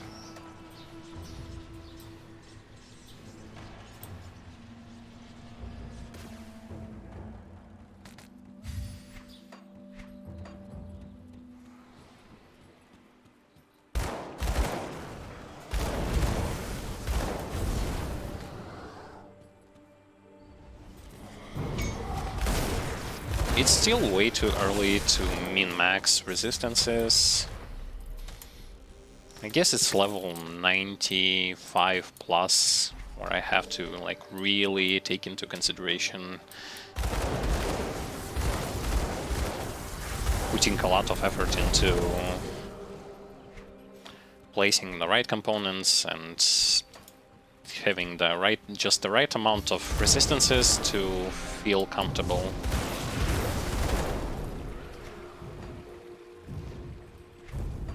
Because currently the stuff that you see here is pretty much just, except those like the stuff that is in guns and in the amulet, everything else is pretty much just raw. Like I wasn't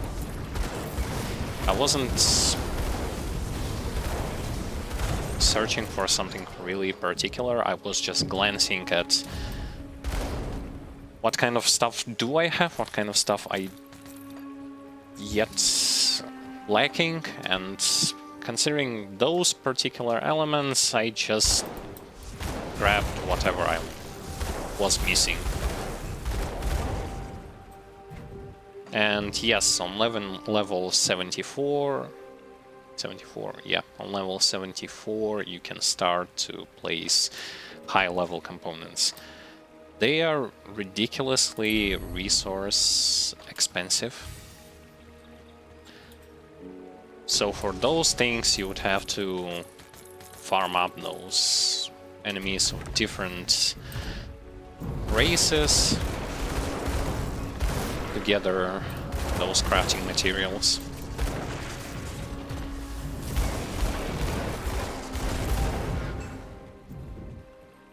But on the plus side, those components are really worth it.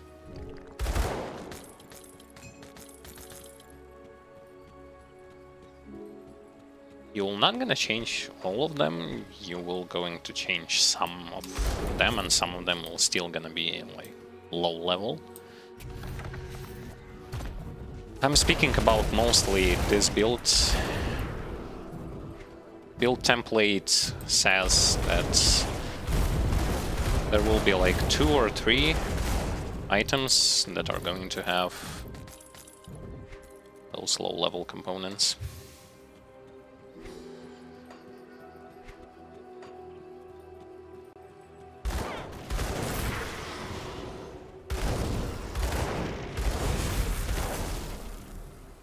That skill's not ready.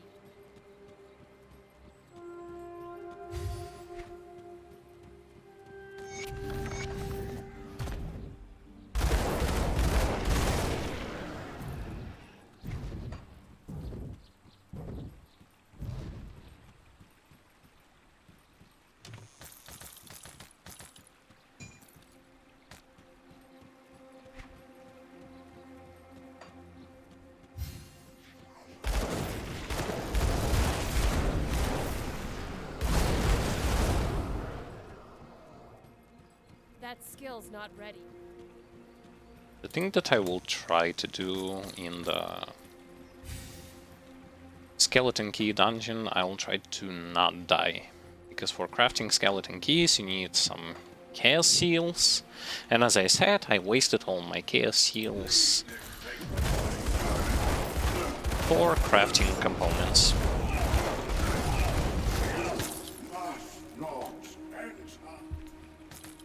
I guess that was the boss who was protecting the entrance to the dungeon. Yep.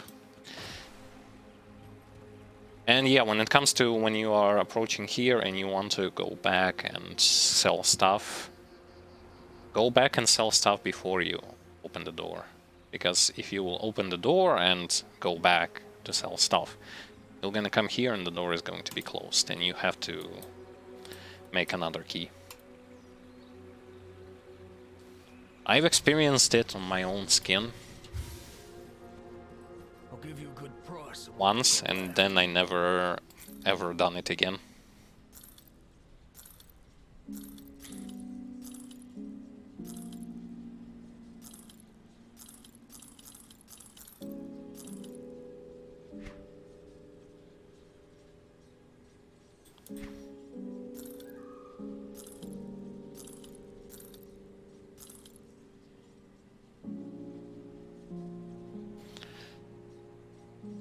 Okay.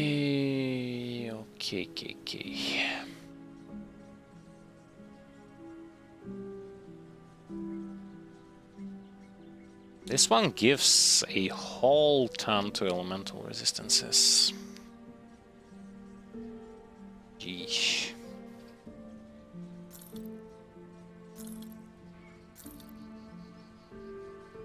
Like 63, 62. And on top of that, another 26. This is some absurd overcap, which I don't need right now.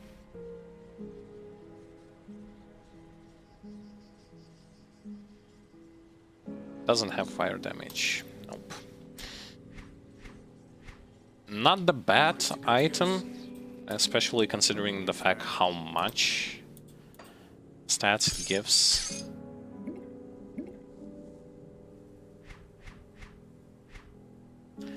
But for me, it just currently doesn't really catch my interest. It will gonna cut my fire damage, my elemental damage, as well as cut by 4 to my brimstone, which is a very good damaging ability. It's that shotgun effect. When I shoot, it goes in circle. Alright, so let us start this last skeleton dungeon. Skeleton key dungeon in this game, which is Tomb of Heretic. Attack damage converted to health, minus 25% health, vitality resistance, minus attack speed, 6 to ether resistance and 6 more to ether resistance. I don't like the part with attack speed cut.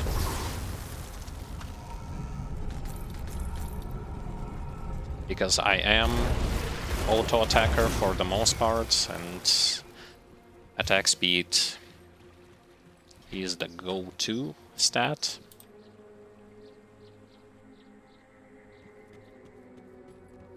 That skill's not ready.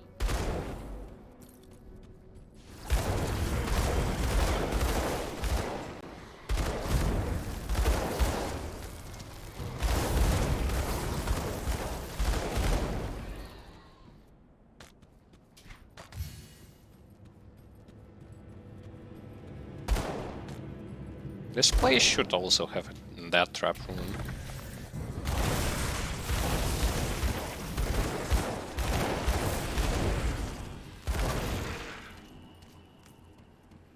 Some void zones after I kill some enemies here, as far as I can see. Well, for now, if I kill a statue, it creates the void zone.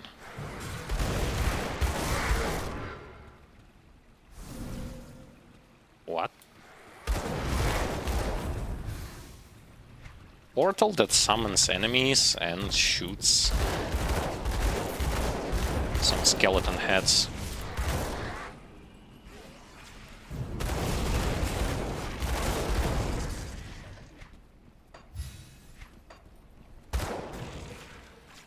Why are those dogs still chasing me from way over where the portal was?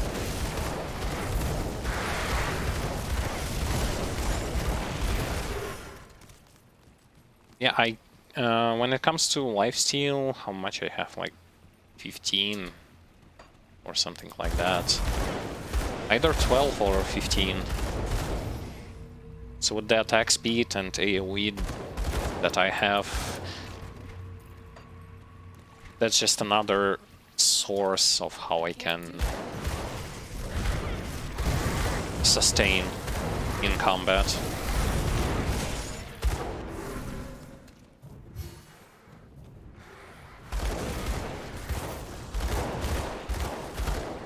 I don't even get experience from those dogs. I can't do that yet. They just keep spawning and spawning.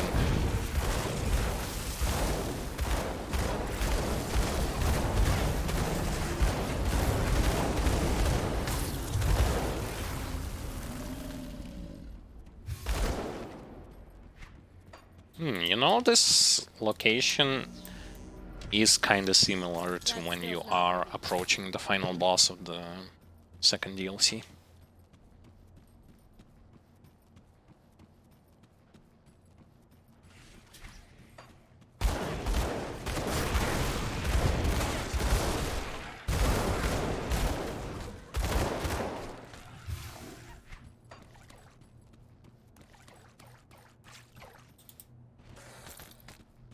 I can't do that yet.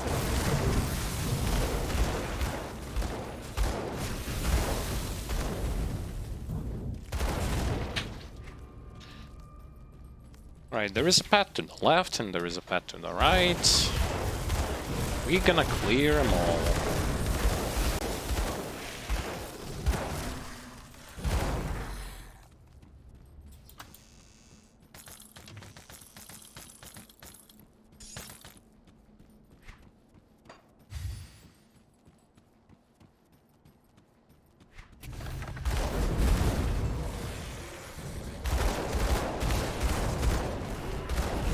Yeah, it's when I kill those statue guys, I'm getting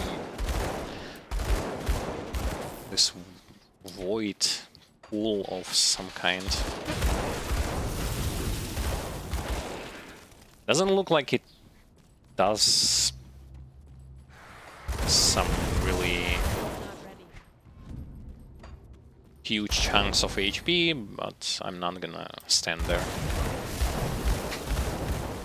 If I see a void zone, I rather just move away from it.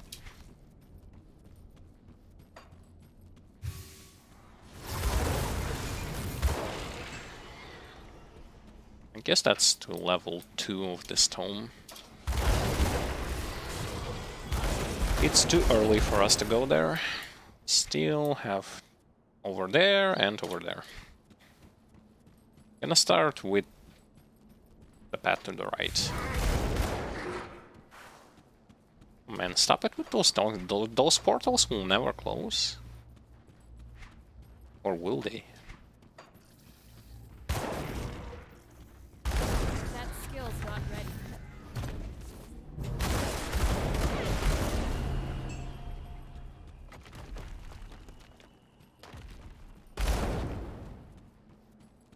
Alright, what's this? Setris and Shurot.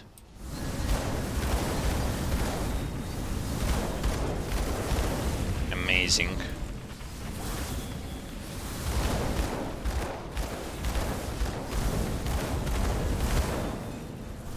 I've done a great thing of not approaching them, to be honest. Fire as acid and lightning as well as physical.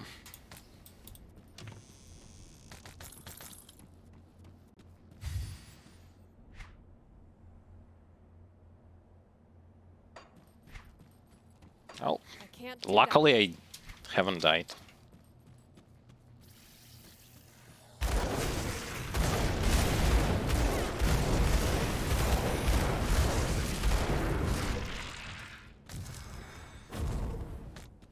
I can't do that yet. Those void zones are freezing one. They're slowing as well as doing some ice damage. What the problem?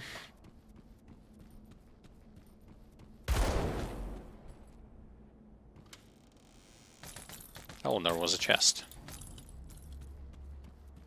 I could have rotated camera. I know you can do it by holding the middle mouse button, and you can change the angle. But I am just way too used to the standard angle.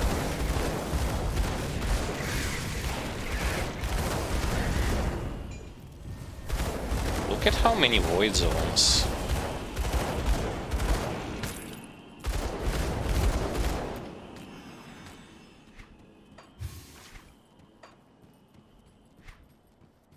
And how tanky some of the enemies are.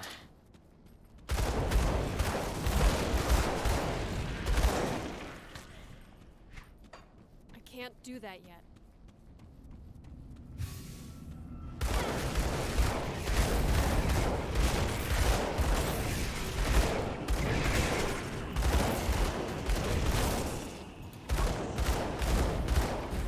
That skill's not You know what's the worst problem about those void zones? You cannot see anything that's beneath them.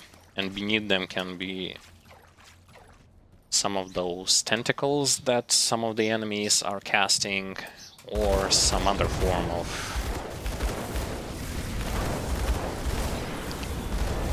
pools or void zones.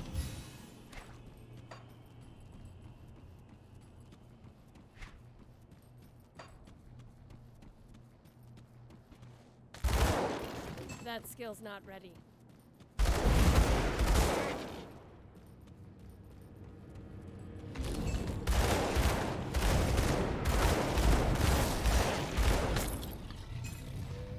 That's the same one I killed already.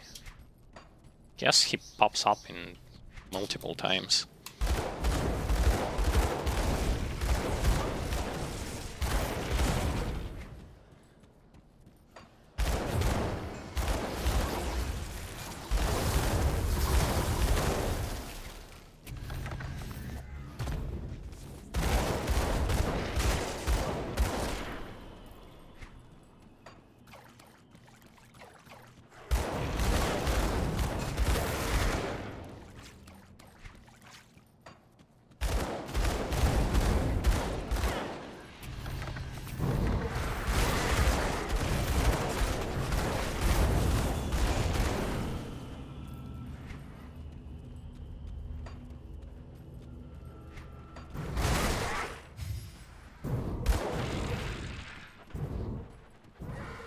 I ran from one portal with dogs straight into another one. Get off me. You don't even give me experience.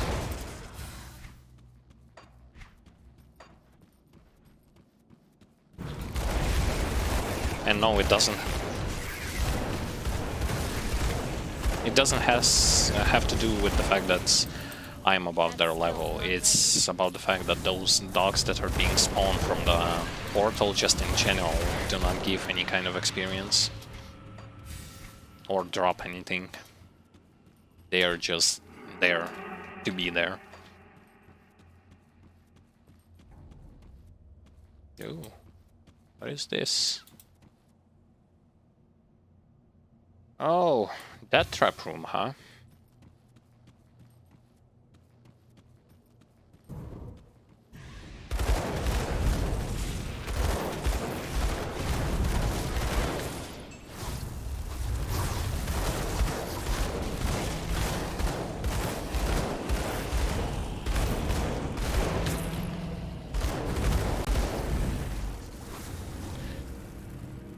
I think I just kinda overdid it a bit.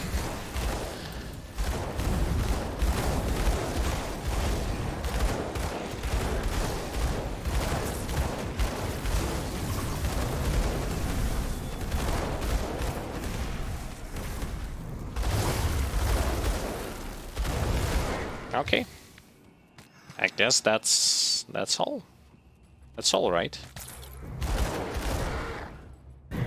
Nope.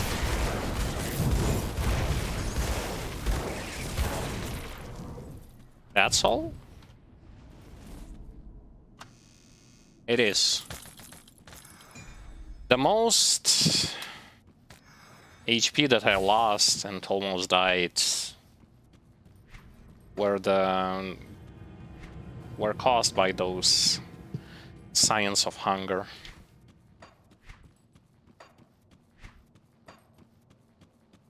They were doing some form of attack that was just melting that HP bar of mine.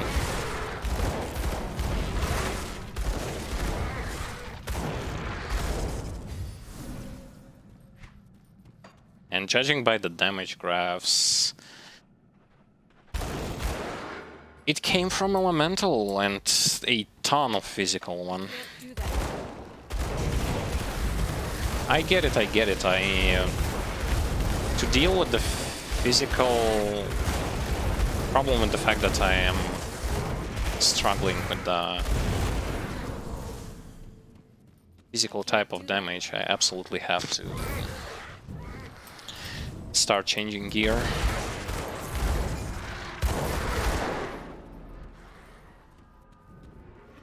Towards the gear that is going to have more defense. Come on, those dogs cannot let me even see what this vendor has.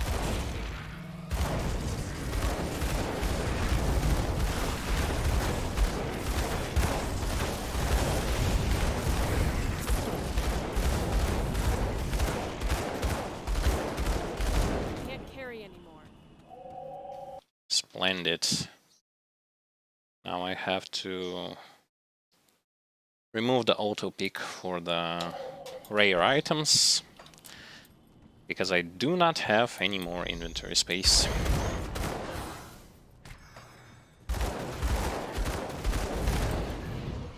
Pretty much with all of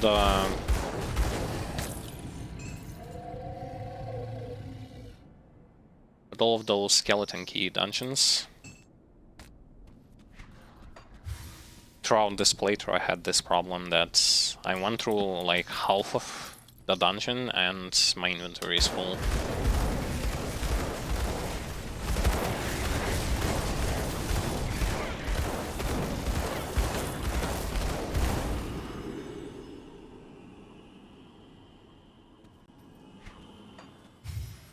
Yeah, those Scion of Hunger, they are doing the most. They are the most threatening. That skill's not ready.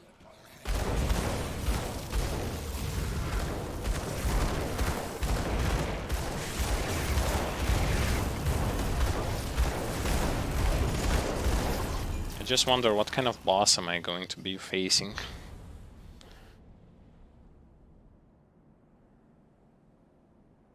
Oh, something interesting.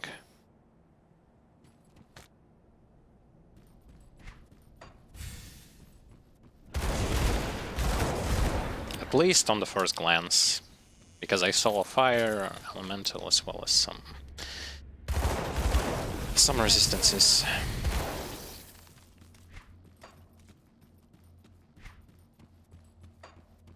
It might be absolutely atrocious. We will have to see when we are going to get into the town.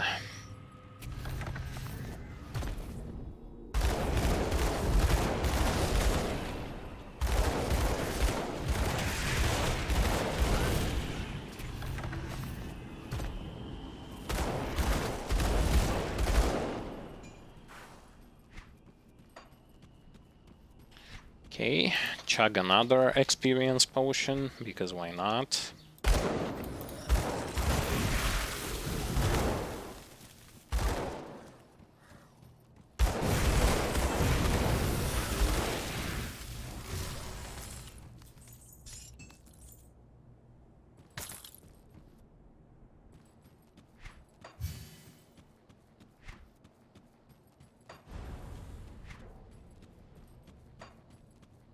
And once again, this dungeon is more straightforward than, let's say, Port Valbury. I haven't even entered the room and something already tries to shoot me inside.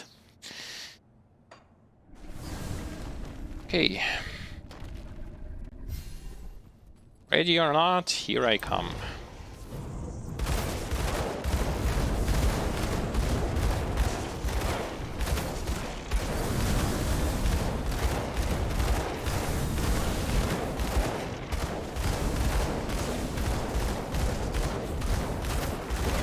That skill's not ready.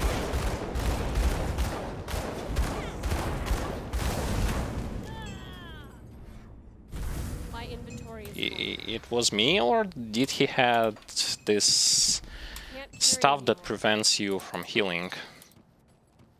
It looked like it. So I was shooting him, I was doing great damage, then he had some kind of a boost to defense, which...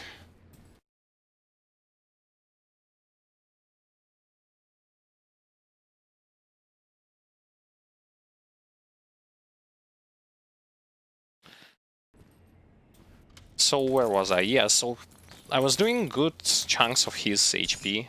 I can't carry anymore. My inventory I is want to open the chest. I can't carry my inventory is full. Okay. Change of strat. This should be easier. But then he cast some kind of stuff that I can't carry anymore. boosted his defense. And then he prevented me from healing for quite some time, so I couldn't heal.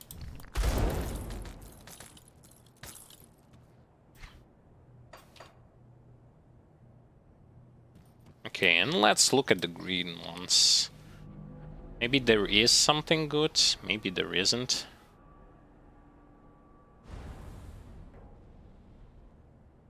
Boots with fire. But mine are still better. Mine are legendary with some good stats.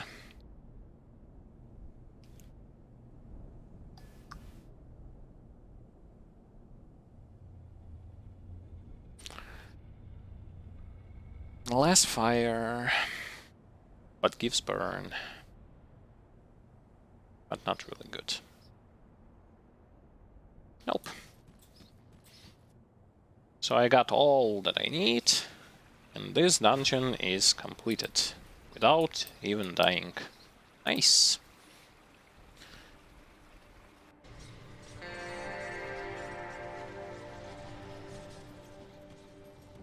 You see anything you like?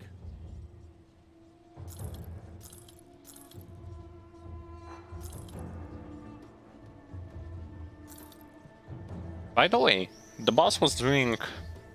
I haven't really paid too much attention to it. So once again, Elemental was there, and but this time around he did good vitality damage. And physical.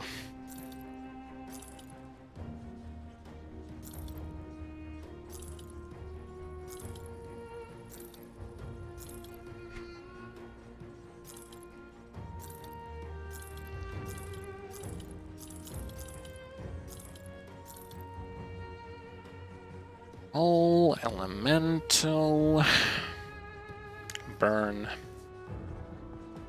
Mine are better. Is my better? Yeah, it kinda is. Or maybe just slightly worse, but it doesn't really matter.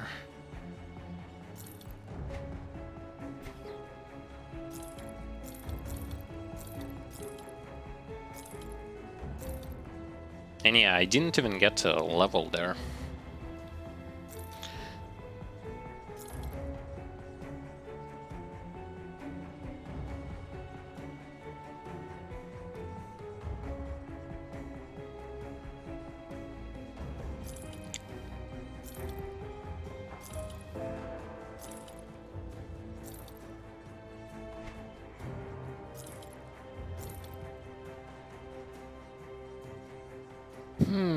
Fire, burn. We're gonna lose elemental.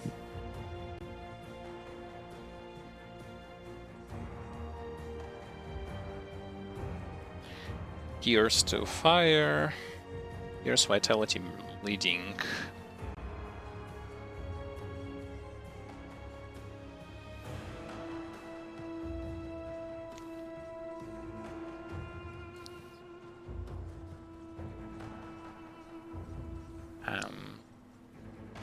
It's just that armor stat.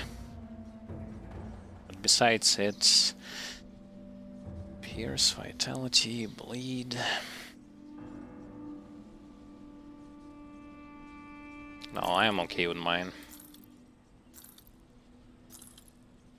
And I have an armor that I will going to change on level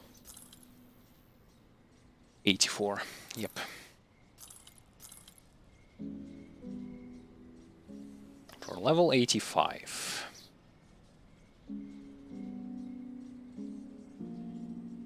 Nah. Lame.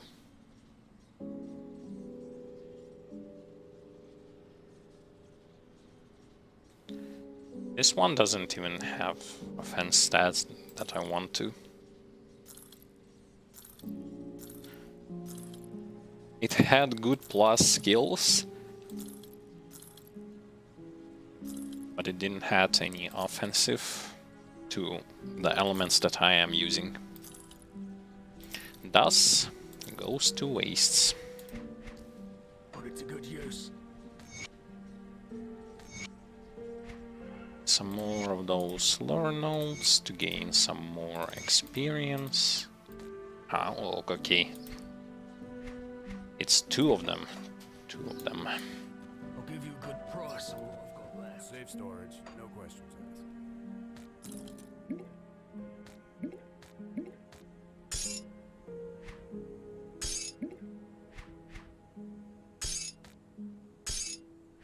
I'll hold on to that for you. See anything you like? Okay.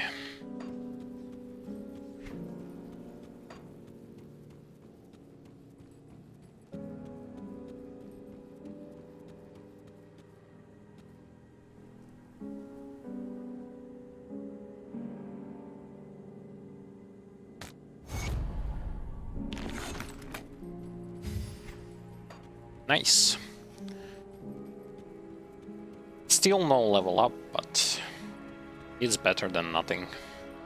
And I haven't checked this place. But there is nothing here. None of them have any more quests, are they?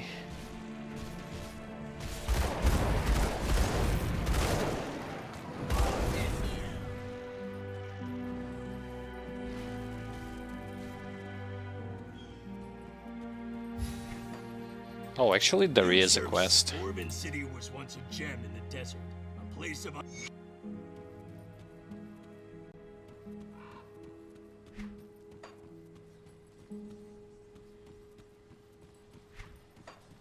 Now I can finally go and continue with the main quest. The main quest line.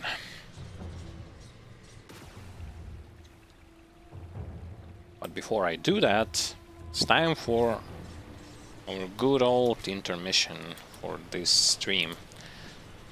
Gonna find myself a place to stand, and gonna say hello and welcome everyone. Welcome to the stream. My name is Iurii, also known as Terlord, and today I continue on with my Grim Dawn softcore walkthrough series featuring dual pistol fire elemental purifier, a build that I've just found out on the internet, on the official website. The build was fun to me just because I like this kind of archetype of a character, and I definitely am enjoying playing it, but I also am enjoying commentating as well as trying to show to those like beginners that if they want to play some softcore Grim Dawn for leveling purposes, they might utilize this build. It doesn't require from them any kind of advanced maneuvering, microcontrol, or any kind of that thing. You just have to utilize your auto attacks, cast some Inquisitor seals, sometimes kiting, sometimes not, depending on the situation. It definitely also teaches you how to assess the situation, like whether or not you are going to be safe in this particular encounter, or you have to kite a little bit to be extra safe. It teaches some more stuff about how to kite and at the same time do damage, while not playing the damage over type of character, because there it's kinda easier when it comes to the fact that you can, like, there are more buttons to press, way more, and you have to keep in mind the timing to recast those debuffs. But there you can, with those damage over types characters, you can throw your debuffs and dots on the enemies and just run around, let your dots do the talking. With this character, you have to like shoot and move a little bit, shoot, move a little bit. No, your typical move and shoot kind of stuff, and standard shoot, depending yet again on the situation. When it comes to plans for the rest of today's stream, we are going to be finishing the second DLC for sure. I don't know if we will get to level 84, hopefully we will. I'll do my best to do so, because I want to change some weapons and armor that I have in my storage for some really good one. Now, if you have missed this part of the playthrough, or you are going to be willing to revisit any other part of this playthrough, you can definitely do so on our YouTube channel. Link to the YouTube channel is provided in the Twitch tab section. There you can find it. You can find those specific playlists for different characters, as well as a playlist for the beginner-friendly content for the Grim Dawn content about monster totems for beginners, bosses' dangerous attacks and how you should approach them as well. This is for beginners, so that they would know at least what to expect if they are not the type of people who are into like trying for themselves. If they want to know preemptively, there is an option for them as well. as well as more other beginner-friendly videos that are interesting to watch about the Crucible, which is the endgame dungeon, which some of you may want to check it out once you will going to get to that level 100, once you will going to decide to dive in there. That aspect is also being covered in one of our videos. Next thing is, of course, going to be about social medias. We do have social medias, so in case if you want to, you can follow us. All of the links are provided. Lastly, before we will going to continue, I'm going to talk about some ways you can support this channel, which is via subscriptions, Twitch Prime subscription, with Patreon, or with tips and cheer, or with spreading the word about this channel, about our YouTube channel, Twitch channel. Whatever you like to do, you can pick that option and do it. No one forces you. It's just the information that I am sharing with the audience. So, with all of that being said, with the information, intermission coming into a closure, we can once again continue on with our Grim Dawn Purifier walkthrough series.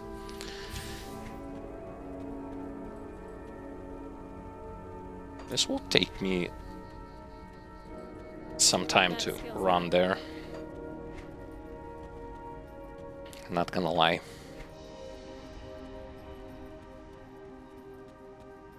I think I should have TP'd here and run from there. But whatever. Since I've started to run from this direction, might as well continue.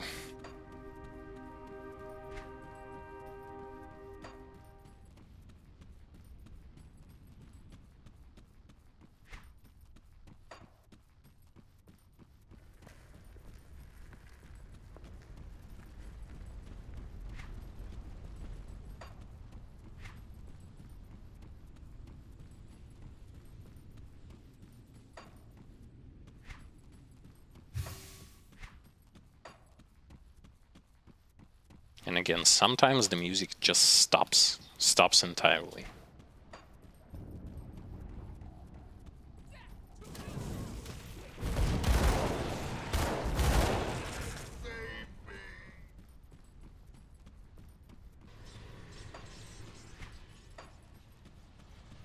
I think I did not miss any quests, or at least I think so. Okay, gonna quickly turn on the auto pickup. Since we are not in the dungeon, like skeleton dungeon, and our inventory is finally free, turn that option on.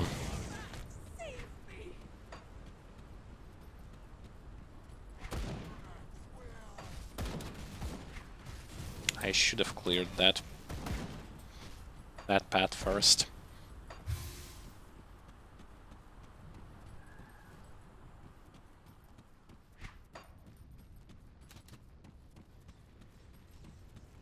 Hello again, my friend.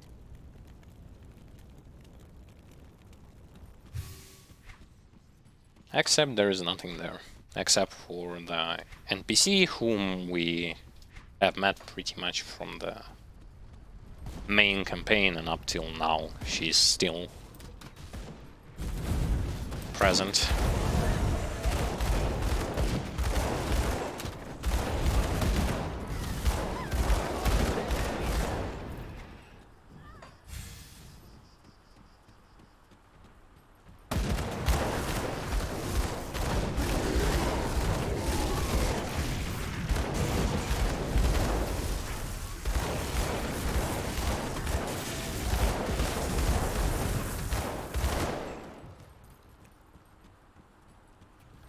Oh, and yes, enemies with rifles are back.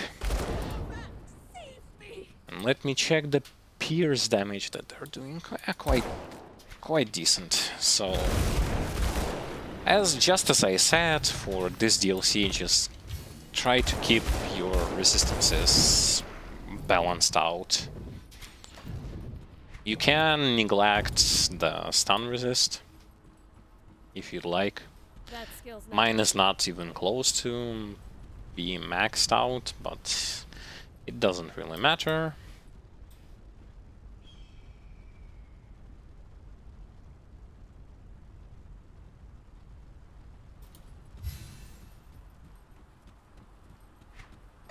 I can't do that yet.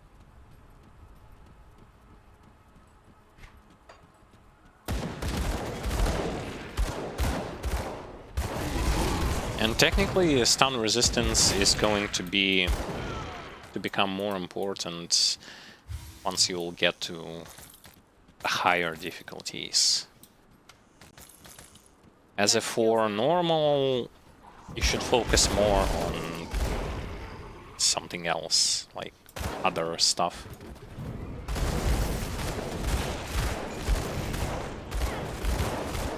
The hardest stunning enemy was anyway Galacross the Mountain, and he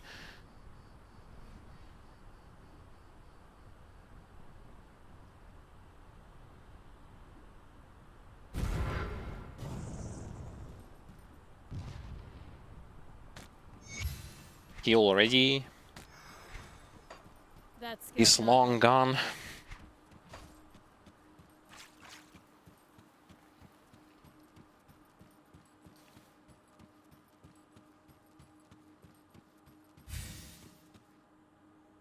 He had probably the most chance of stunning you. Though, as you saw on the normal difficulty, he pretty much doesn't stun at all.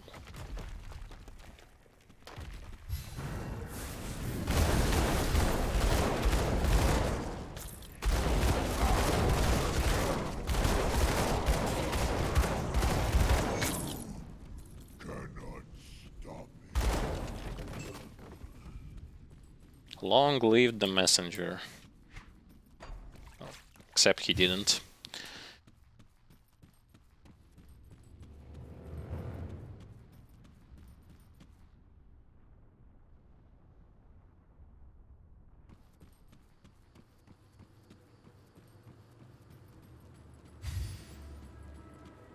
I'm gonna recheck it after the stream, probably.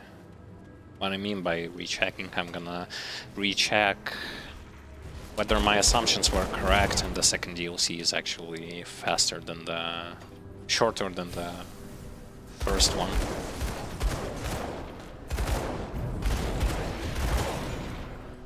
I can't do that yet. Because I really feel like it was shorter.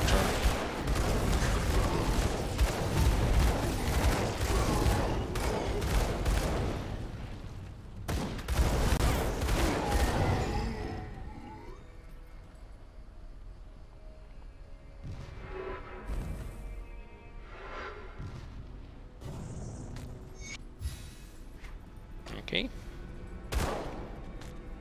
And we need one more statue. Those will open the tomb to where we have to go with the main quest.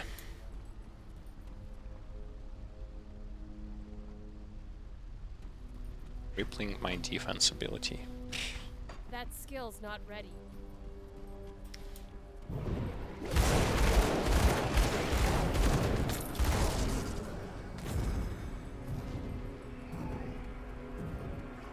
That was due to the fact that I was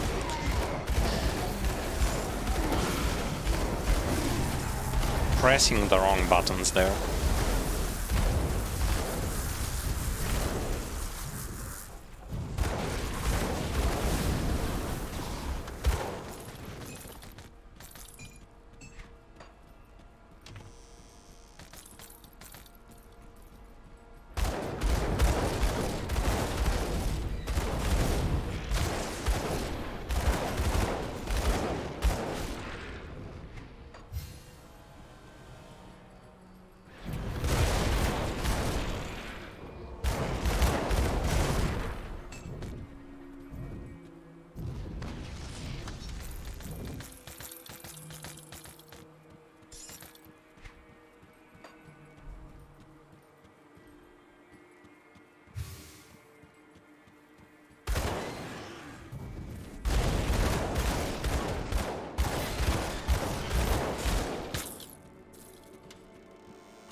Haven't really paid too much attention to the fact that this was the tier 3 shrine, the one that spawns a lot of elites. And I have 3 debuffs on me.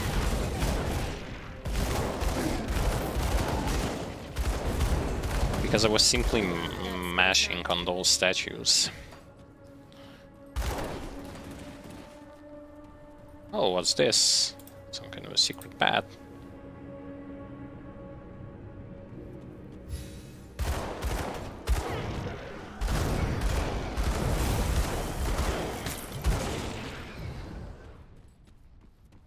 That skill's not ready.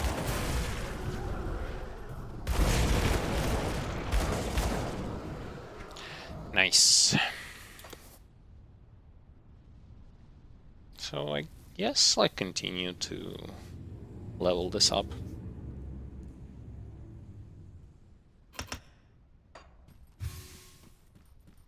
It's a good skill, good investment, defense-wise.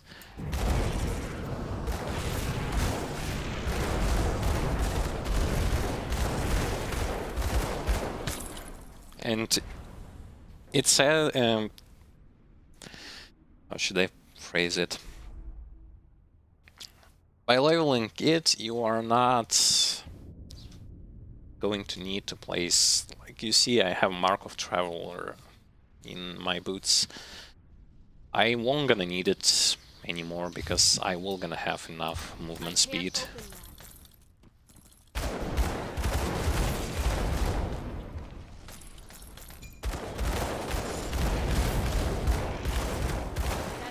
Not ready.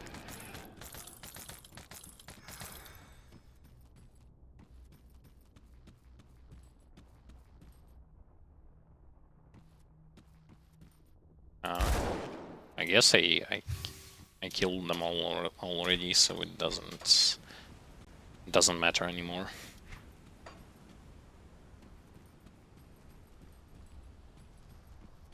The tomb is at peace. That skill's not ready.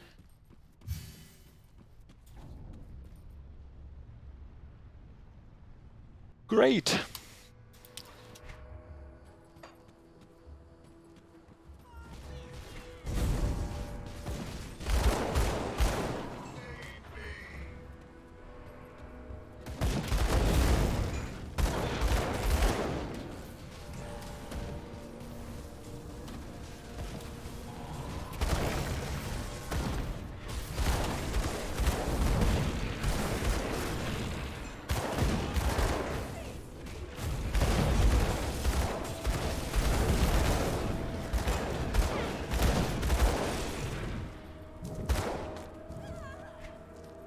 Those curses are going away with time. I was thinking they are going away when the quest is going to get finished, but I guess they just by themselves go away. That skill's not ready. Oh, by the way, we are almost at the tomb. Before we go there, I want to complete the quest. Stat-wise, once again, I'm going to repeat that my character is... This build is going to be mostly about dumping your points into physique, only in physique, but because I'm leveling and because I find some good items that require some different stats rather than just the physique, throughout leveling I am putting some stats into those, some points into those stats as well.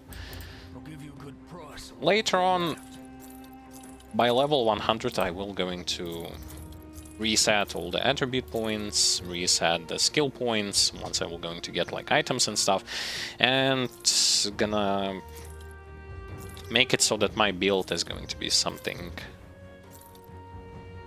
similar, though it will be a little bit different from the stuff that I see in the endgame version of the build itself.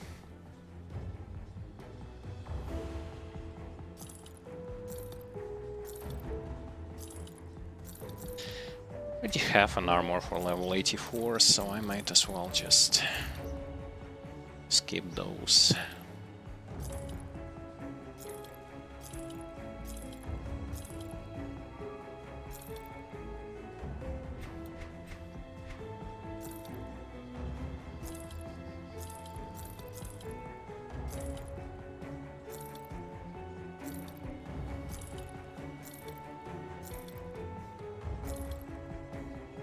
All right.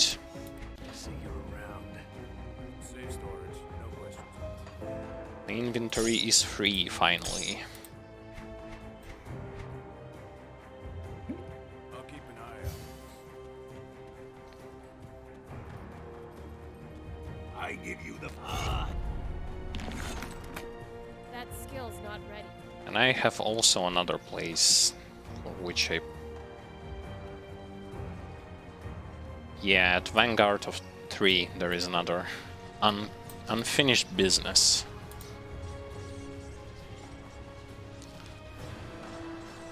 There it is. Welcome back.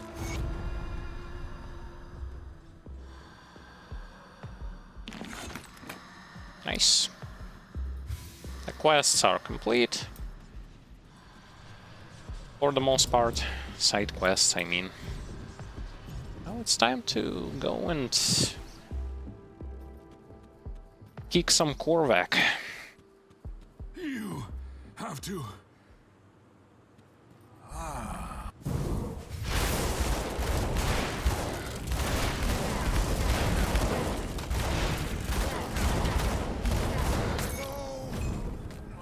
And so, he was consumed. I will answer what I can. When Dravis confronted. So you will fight one boss here, and the other one is going to pop up from that door once it's going to be opened.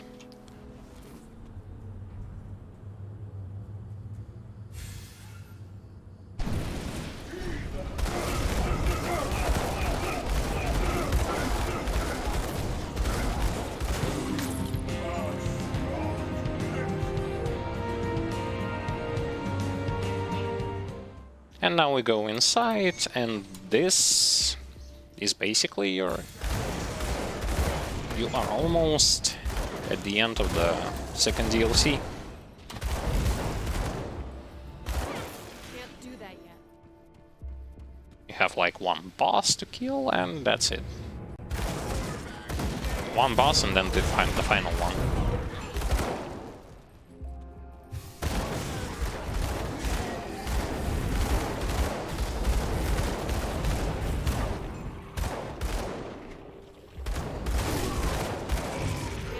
And no, I am absolutely positive that I'm going to finish the DLC without hitting level... Without hitting level 84. There was an item on his body? Huh? Let's check.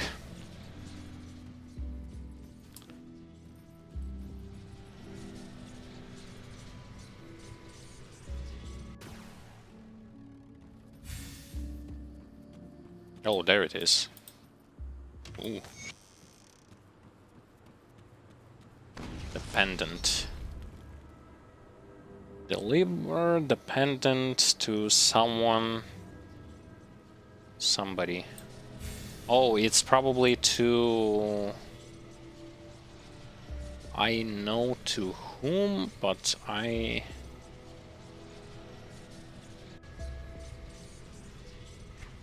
Yeah, but where is she? She's all the way here, so it's faster for me to take it from here.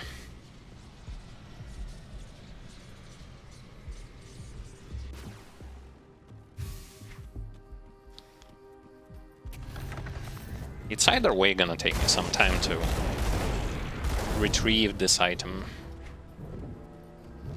But hey, it's a quest.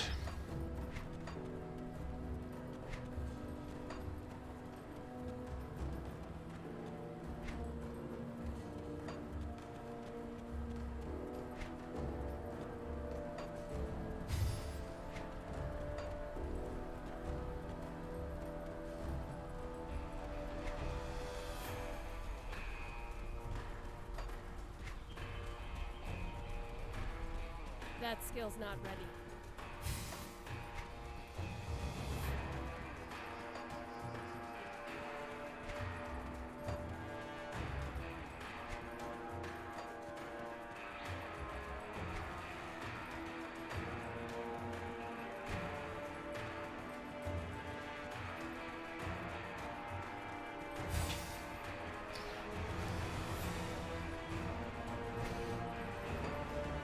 Thank God I have movement speed, and quite a lot of it.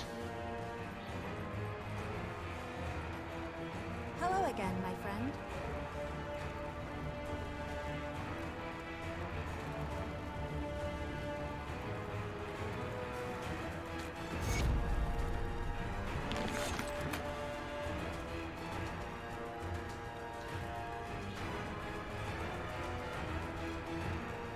Okay.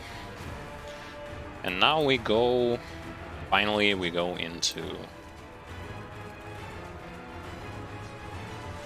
the tomb.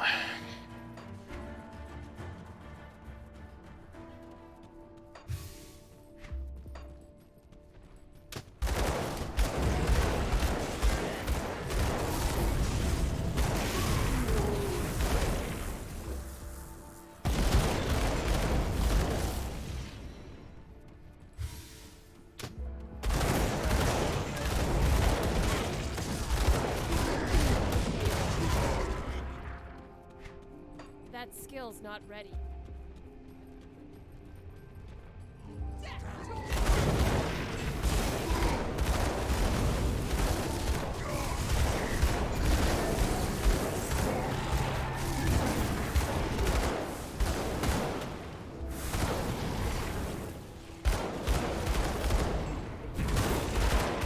As you see, even though my weapon pool skills have only like 22% chance of occurring, this doesn't mean that they will not gonna occur.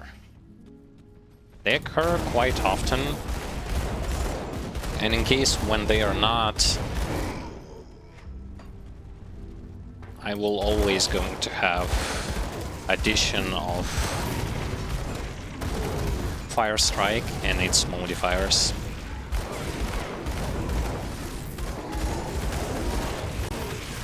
That's one of those benefits of the dual class combinations in this game.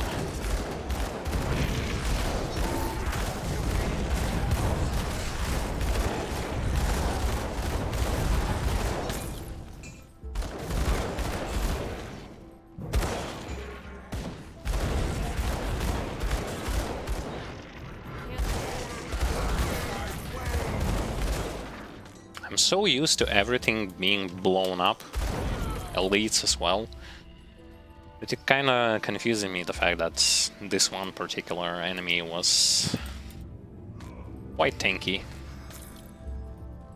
That skill's not ready.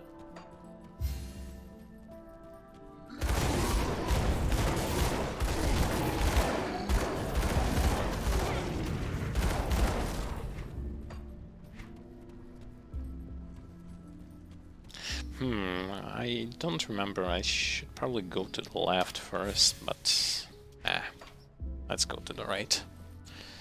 Stick to the plan.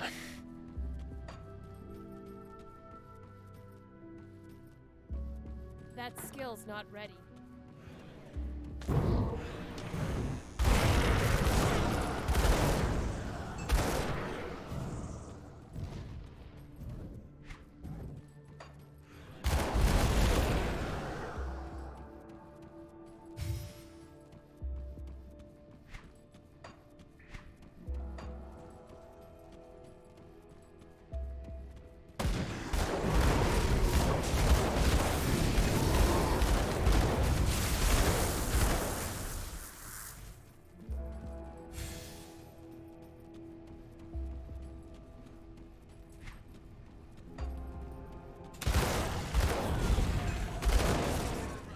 Here is that arcane enemy.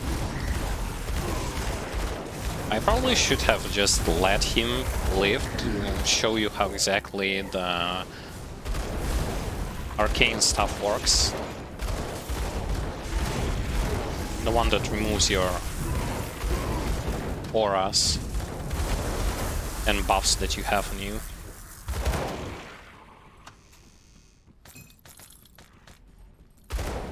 But I just focus him down kind of preemptively.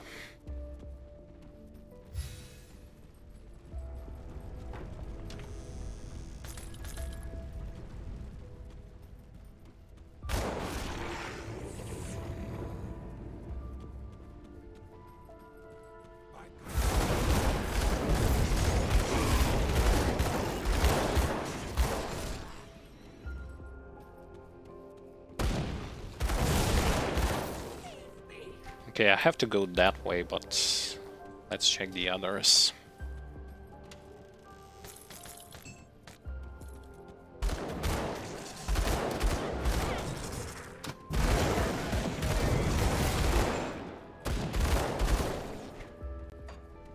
Yeah.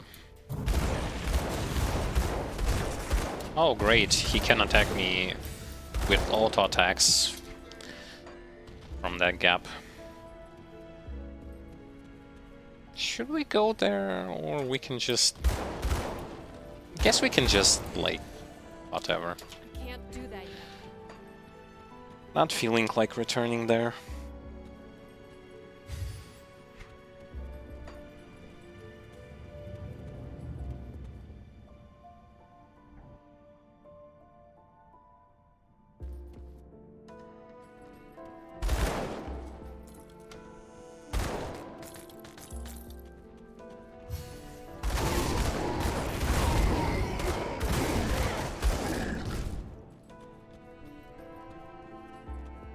And besides, we have spent it quite already, like quite some time for the normal difficulty. Luckily enough, we'll be able to pretty much just skip the second one.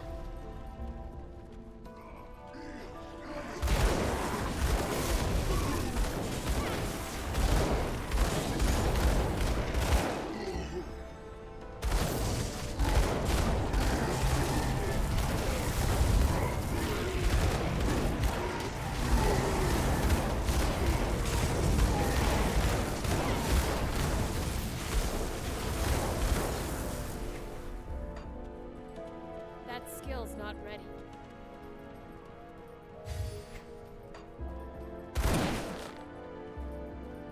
Another secret passage.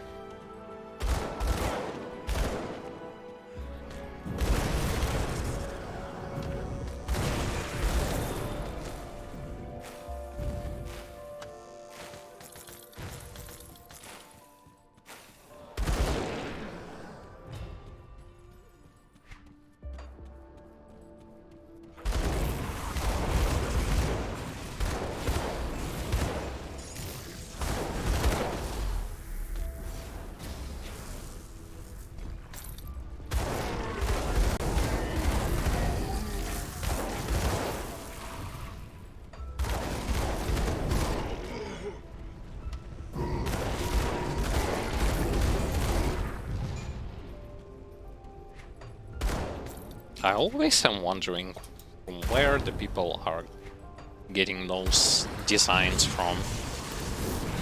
I know it's imagination and stuff, but it's just way too cool.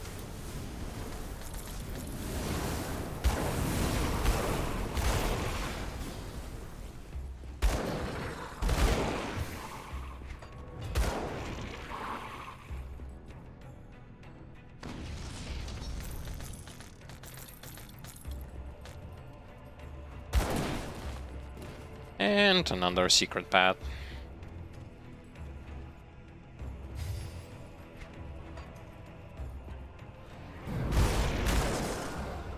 I think I missed one, but whatever. It's not the end of the world.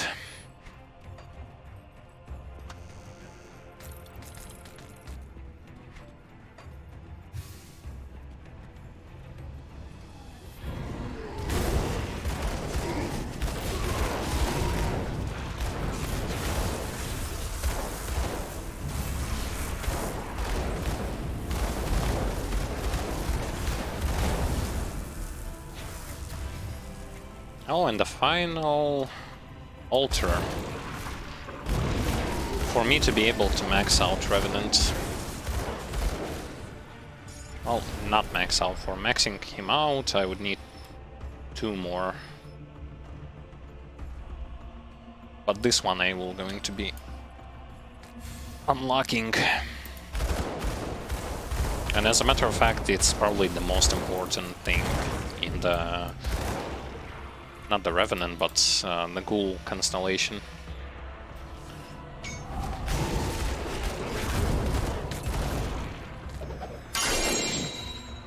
Another Mind Warp. That's the second one I already found.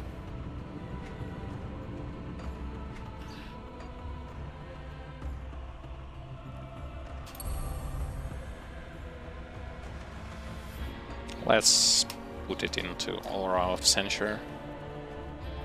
It doesn't really matter, simply because it's still gonna proc and I will still gonna be auto-attacking to restore HP. So I place it on whatever.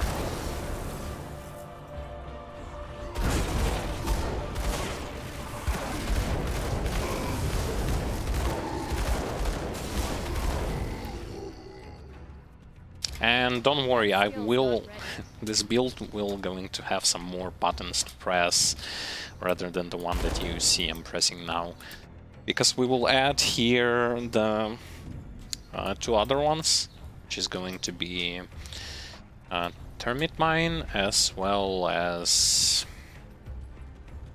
Flashbang.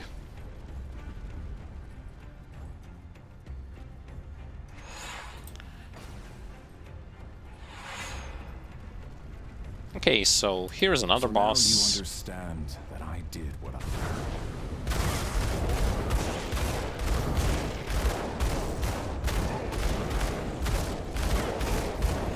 You disappoint, Kaiman. And right now I will take the portal to sell the stuff. Because I guess I will not gonna have like enough inventory space. We have one more location and the final boss. see anything you like. And then we are done so with the normal difficulty. Basically like 100% it.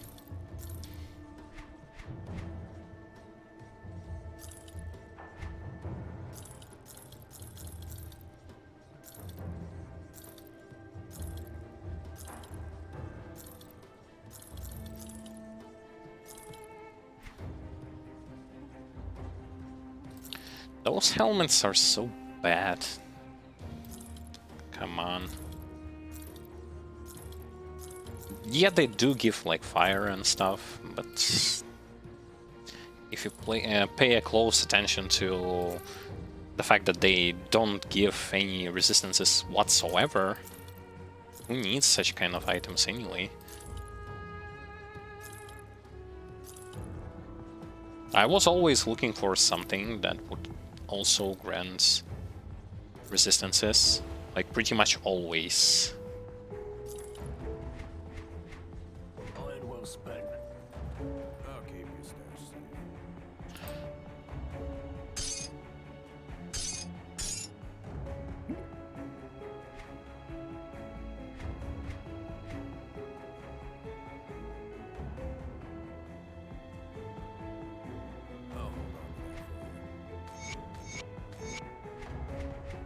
Alright. Nicely done.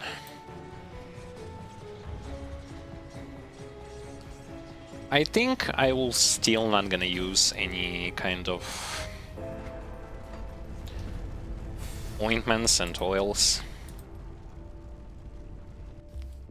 I think the stuff that I already have is way more than enough.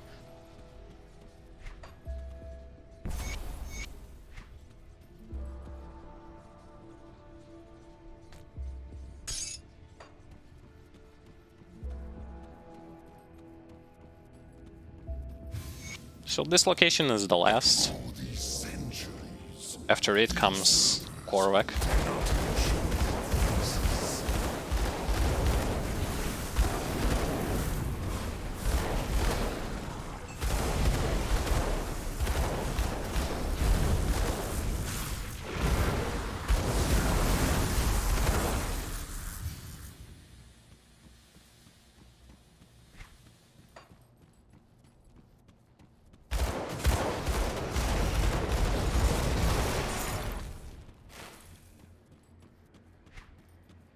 Some enemies to kill here, some chests to open.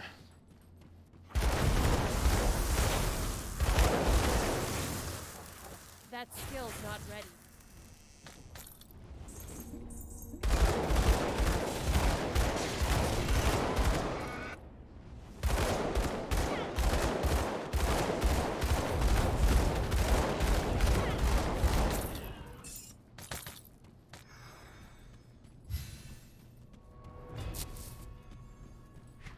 Once again, I'm not showing like something super exceptional when it comes to clear speed or anything like that.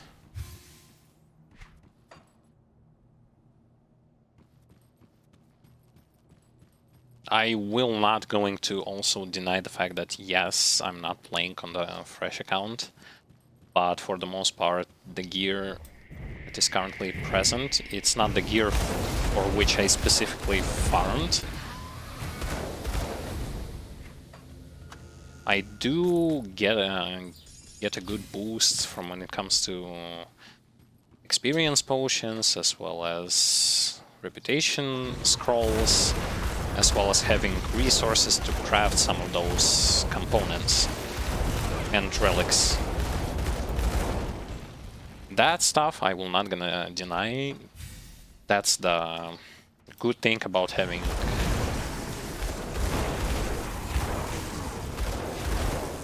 to play on account that already has like high level characters that can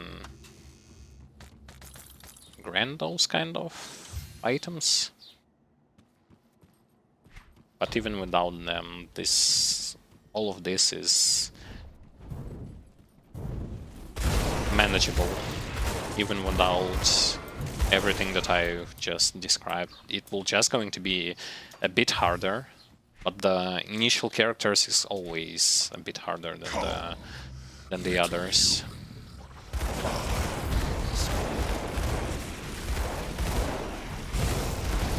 But then the other ones are going to be way easier.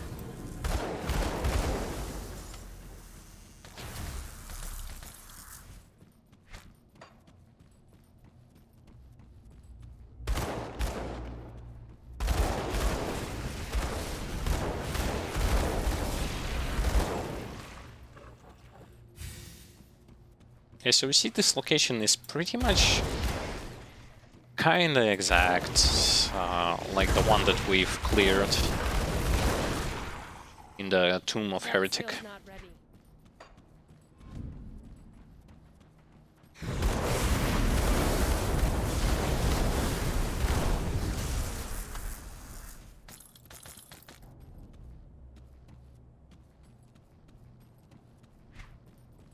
Alright. Splendid. Can't do that yet. Now it's time for the Korvaak himself.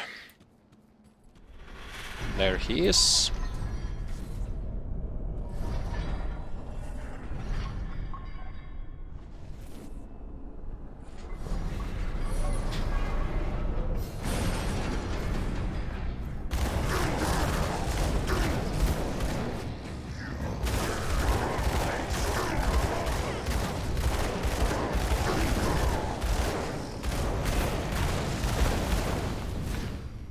Ow.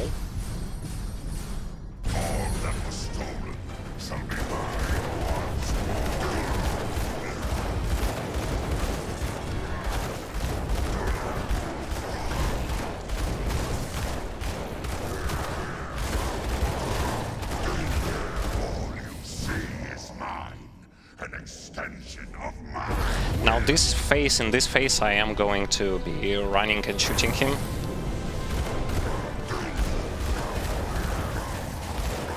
The reason is pretty simple. At close range,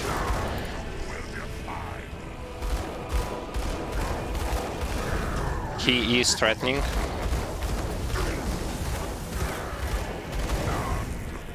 He has that combo of attacks like that one.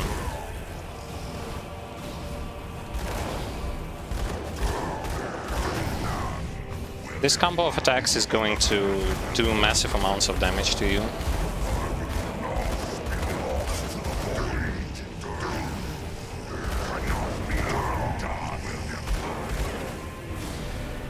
And those meteors, try to dodge them.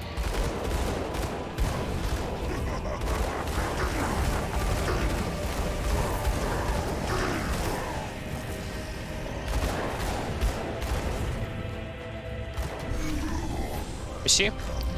So here I've shown you also the couple of attacks that you have to keep in mind. Balance must be maintained. You have to keep those things in mind. Those couple of attacks that he has. He wasn't able to summon portals in his second form, but in the third form, basically dodge his meteors. Do not stand in his circling flames, circling like flaming rocks or something like that, and try to dodge that attack that is like three hit swings. So it goes 1, 2, and then with 2 hands. Those are probably the most damaging attacks that this boss has.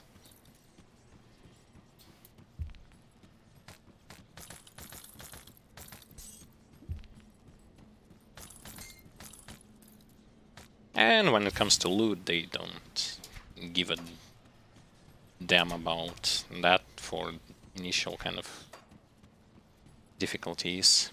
As I remember, I didn't get anything good from this boss, not on normal or on elite, and on absolute I haven't reached this to that difficulty.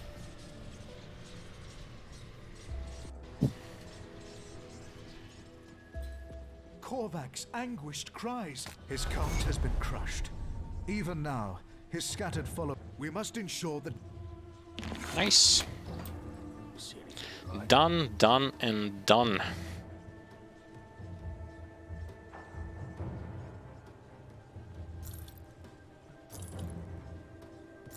I'm done with this difficulty. Splendid. Yeah, I even have time for starting the second one. Iron well spent. Safe storage, no questions asked. I'll keep an eye out. Some kind of an orb. I'll place it here. I don't know what it does, or what this is. Iris of the Eternal Night. It probably is some kind of a quest item. It looks like it. Alright, so... I need those stones.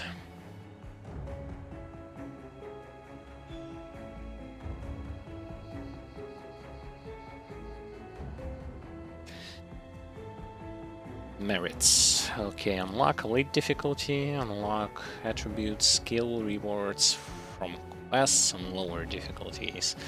Unlock reef gates on lower difficulties. Unlock ultimate difficulty. Attributes, skill rewards from quests. So what? I'm going to use Savior merit? Yeah, because I already unlocked Elite. Or both of them.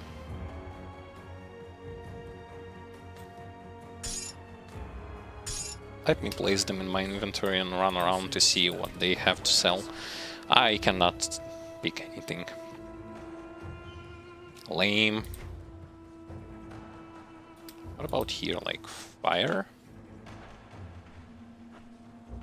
Rings and amulets. Fire, Eater, burn, defensive.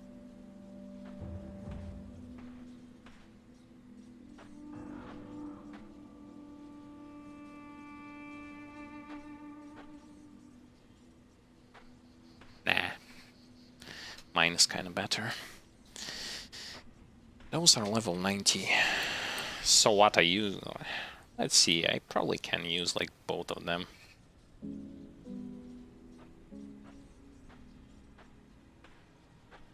Have already unlocked this difficulty. Okay. I cannot use it because I already unlocked the second difficulty. So...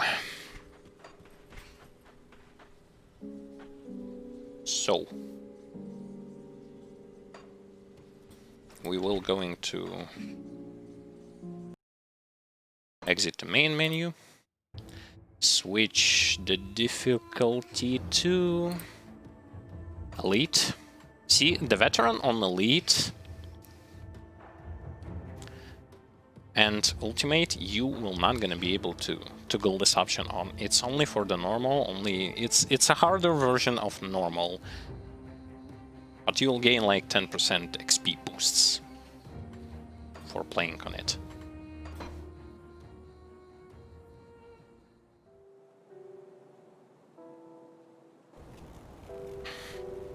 And now I have to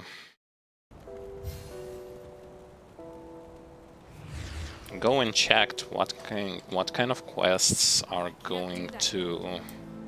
See, all the quests are available. What kind of quests are gonna... You must be the Taken. I heard about that. What kind of quests are going to give me stat points and skill points? Because those are the quests that I need to complete. So for that particular purpose, I'm gonna go and search.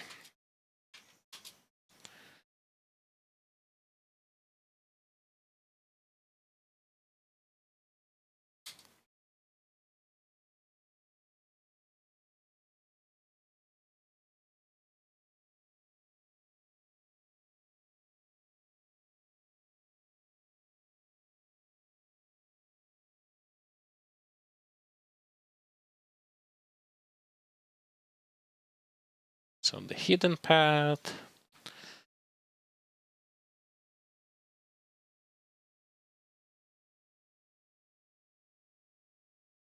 Okay.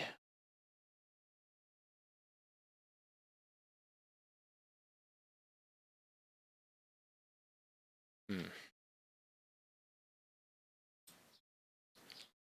me check.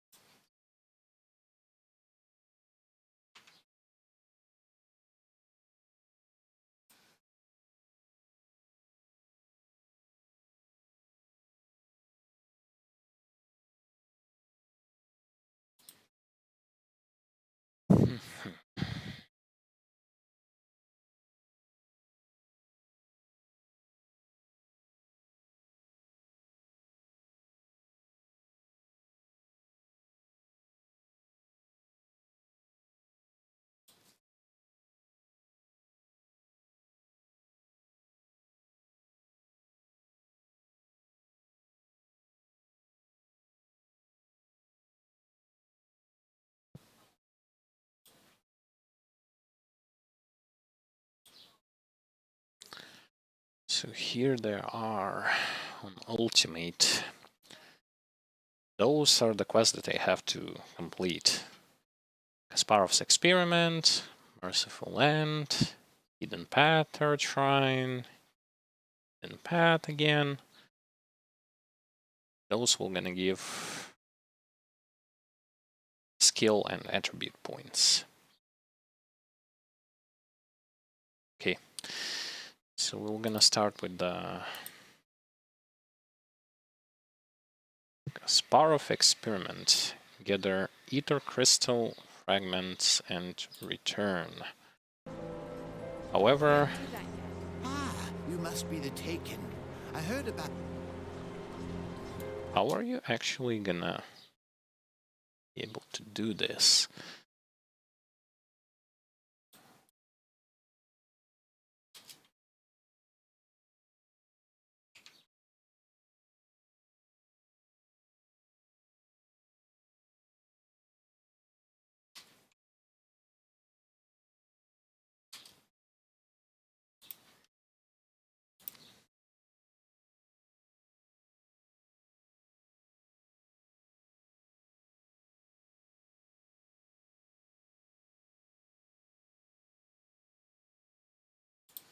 Oh yeah, I have to start the helping. You're not looking too bad for The someone helping just come back. out The quest. bodies of the dead are rising again in some horrible unlife.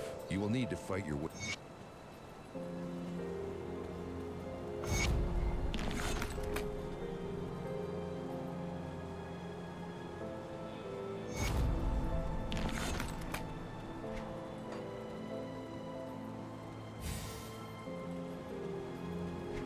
So I cannot grab this quest like immediately.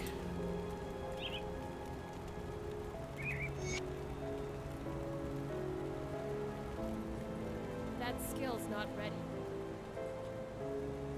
I have to get first to the help them out. Greetings, child. My knowledge of...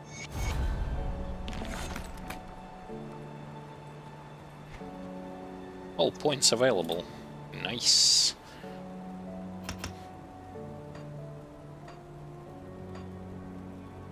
And 1 point into devotion. Nice. So the goal constellation is completed. Now onto the Revenant. But in order to do this like faster, I'll get rid of the stuff that I don't need. Let me clear your mind of regrets. And we do not need eel anymore.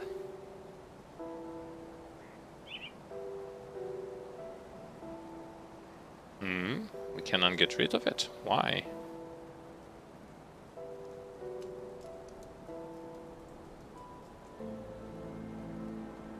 So Solemn Watcher requires 2 and...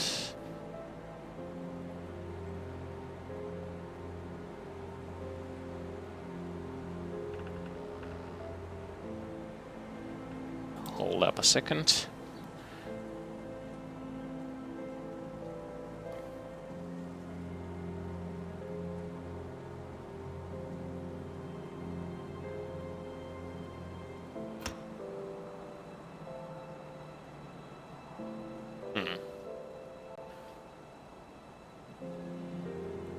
Very interesting.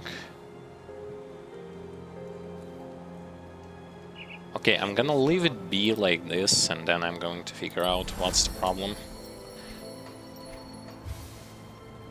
Whatever the problem is, I'm gonna figure it out.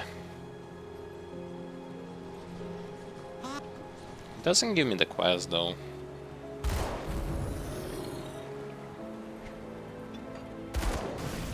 I guess he will give it to me when I will go into...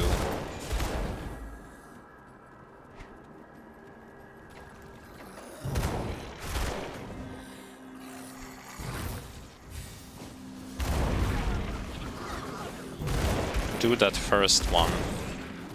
The bodies of the dead.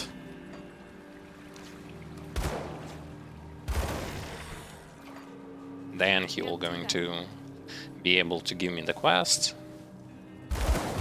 And we can proceed.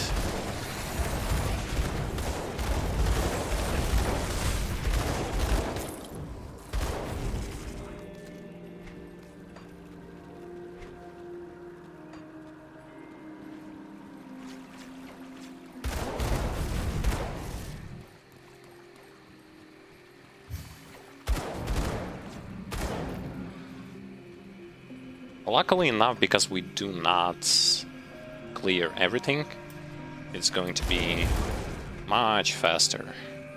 Like a whole lot.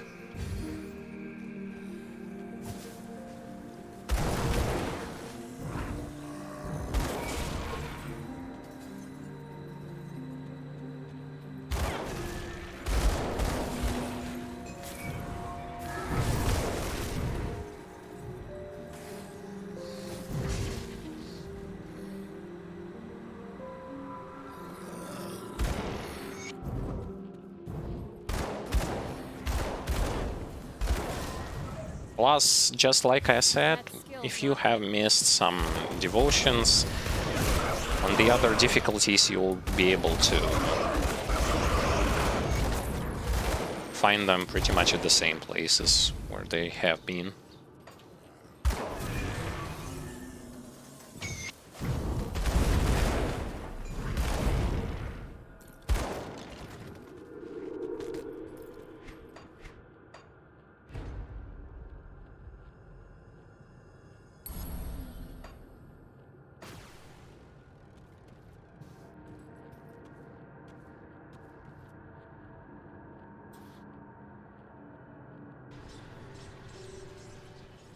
The debt accrete. I need some time to plan our strategy.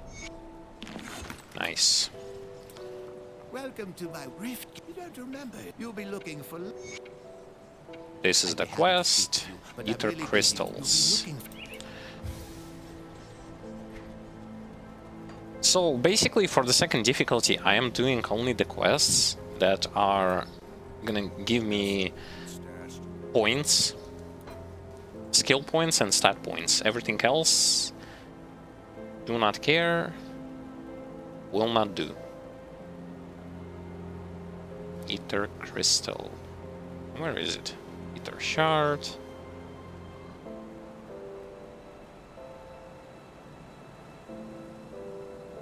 There they are.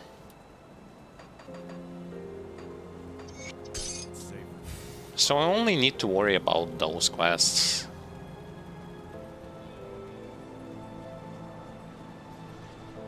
Did you bring back X? I have to say it. So we finished that thing. We got ourselves a couple of stat points. Great. What's the next quest in the list? Merciful End.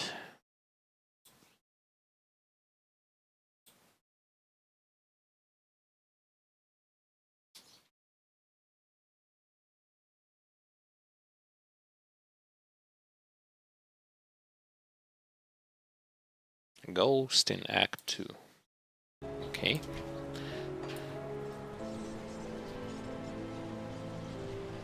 Oh, I know where it is.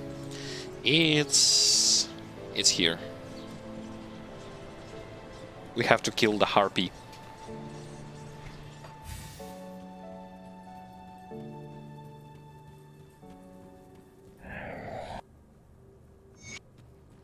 That skill's not ready. And the harpy is over, like, somewhere over here.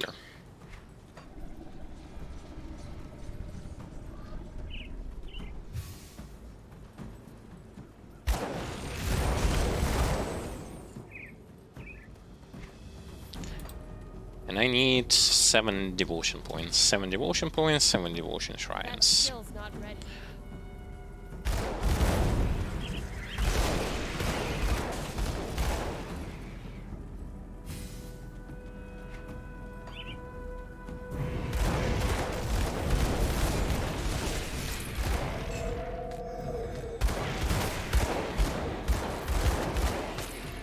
That skill's not ready. I already see that some elites are starting to be capable of just simply tank it out.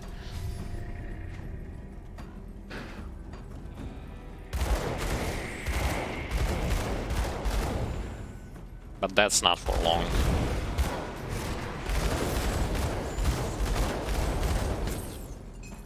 Once I'll get the torch, once I'll get the revenants, Can't do that yet. we're gonna play by my rules.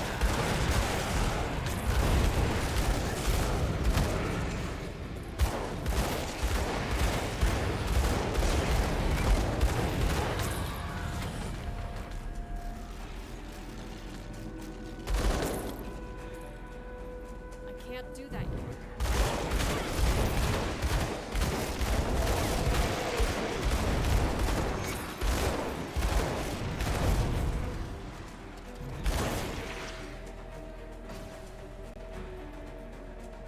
Go and finish the quest.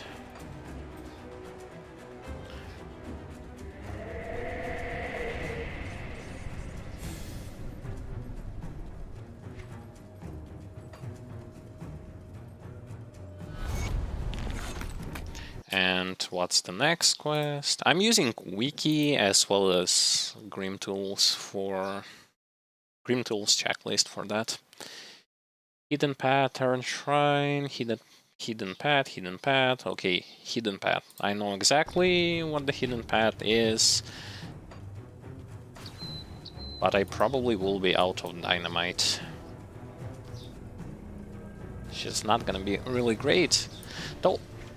But I mean, who cares? I can craft it. Teleport to teleport to Homestead and craft dynamite there. Can't do that.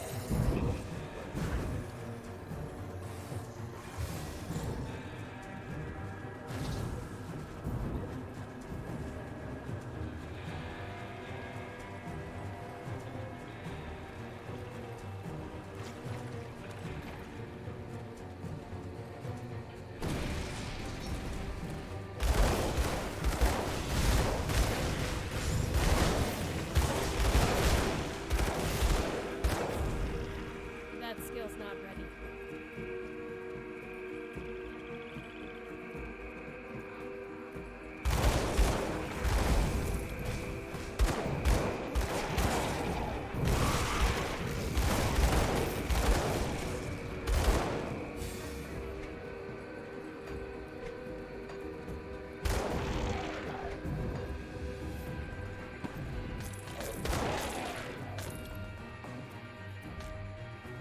Can't do that yet.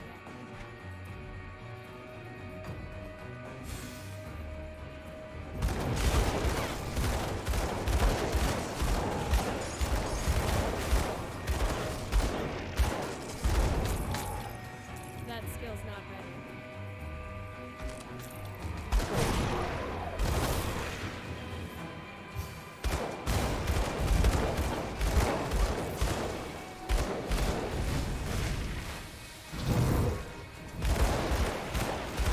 It's definitely good to have the those like that item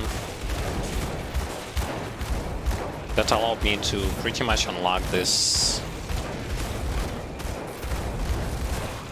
difficulty as well as unlock absolute difficulty, as well as let me pretty much be capable of warping back and forth, because considering my level, there isn't much points to do full clears, and as a matter of fact, it's pretty pointless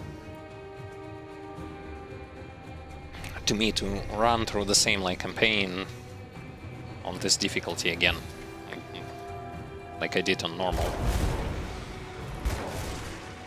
Can't do that yet. I'm exceeding their level threshold, and I will not get anything out of doing a full ultimate campaign and DLC run through. I will just waste time doing so.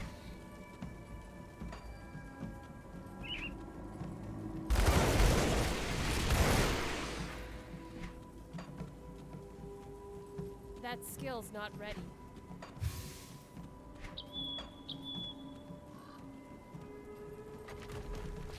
Okay, so with this enemy I have to be careful because of his lightning. Chaos lightning.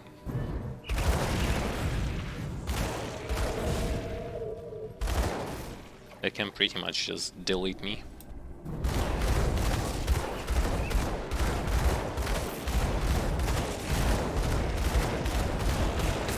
But I just killed him faster than he was able to cast it. Okay, the next hidden path is hidden path number 3. Swampy. Into the swampy. Swampy. It's... I believe it's here. No, it's not here. It's here. In the swamp where we fought against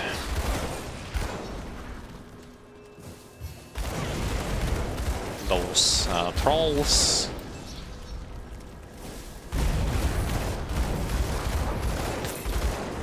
As well as other enemies.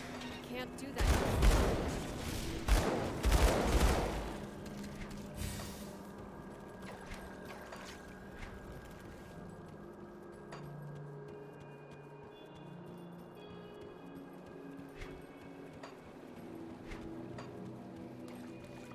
can't do that yet. I still have dynamite, which is amazing. And once again, just simply gonna rush to the quest itself, where I have to be to collect the item.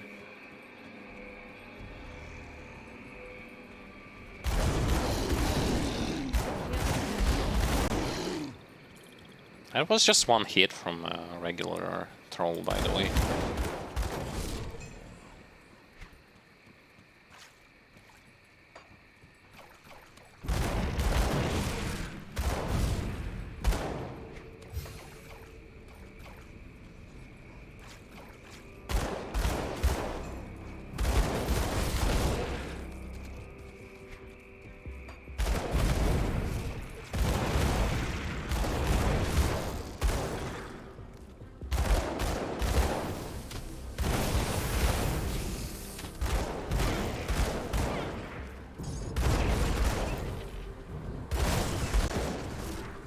That skill's not ready.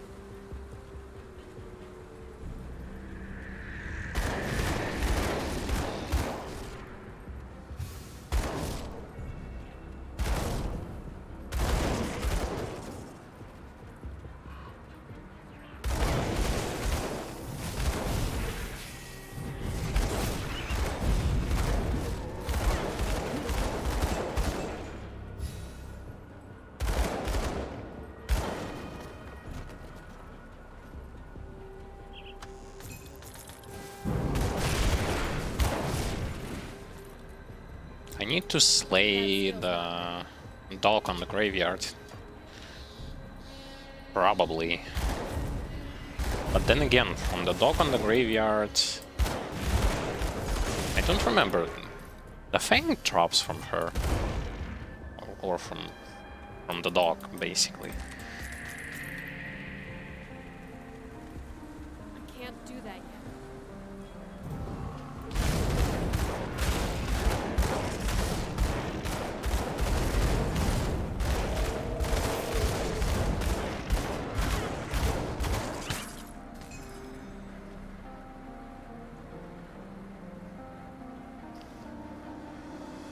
Severed Claw. Yeah, the fang drops from it. But who drops the next runestone?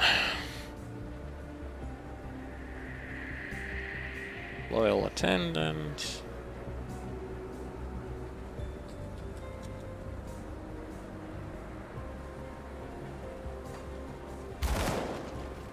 Oh, I think I wasn't supposed to be here. Well, I was supposed to be here later on.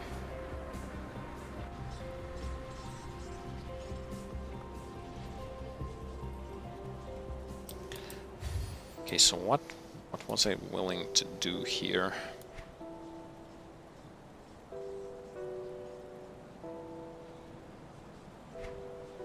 Oh, yeah, but I cannot.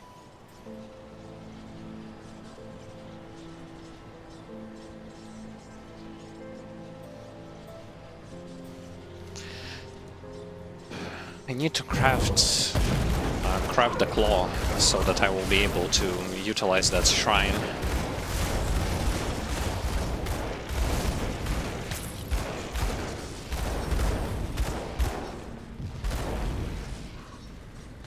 That skill's not ready.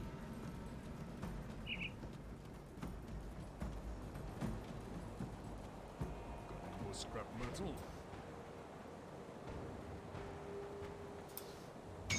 Okay. Back any blueprints you find. I can't do that yet.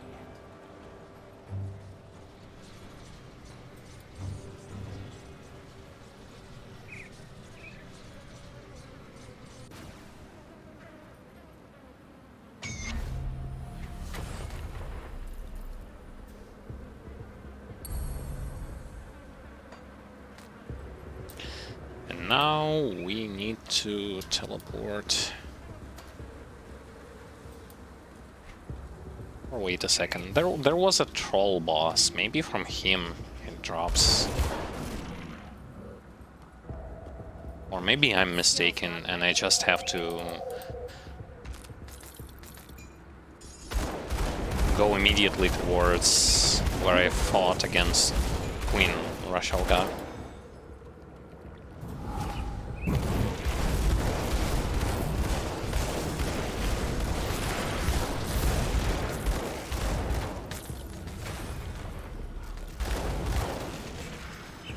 It's one of those things. I'll check the troll, but I guess I'm mistaken.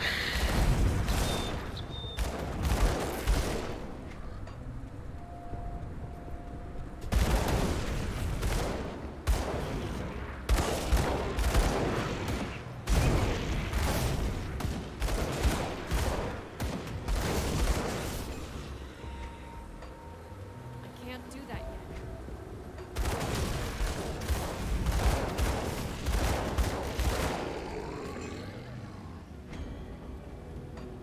The troll is in this direction, not too far.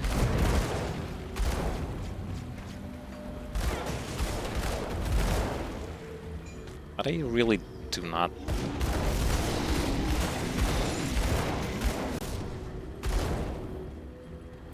Actually, let me check so that I would not waste too much time.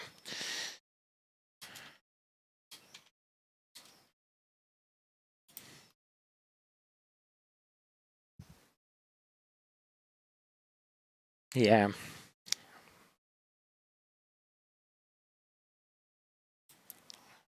I have no reason to go here.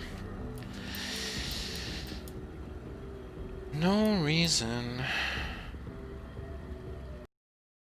No reason to go here. I need to go straight towards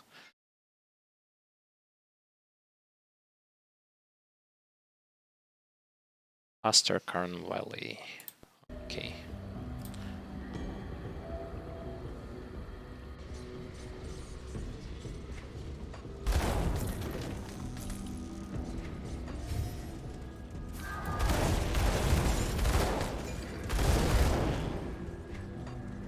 I see another devotion shrine, which is great. Do that yet. 3 devotion points.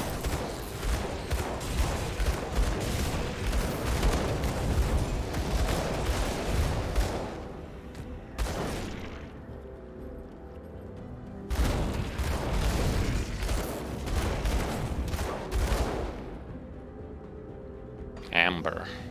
Yeah, starting from some place in the DLC, in the normal game, I believe in the second DLC, you'd have to start creating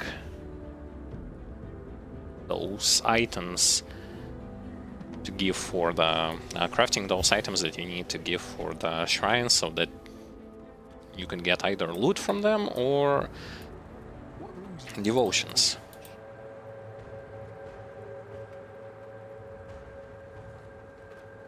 Wait, I cannot craft amber?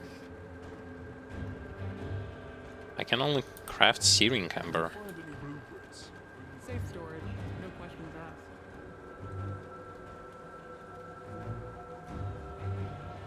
But that thing requires for me I'll keep an eye on this. regular amber, which I cannot get.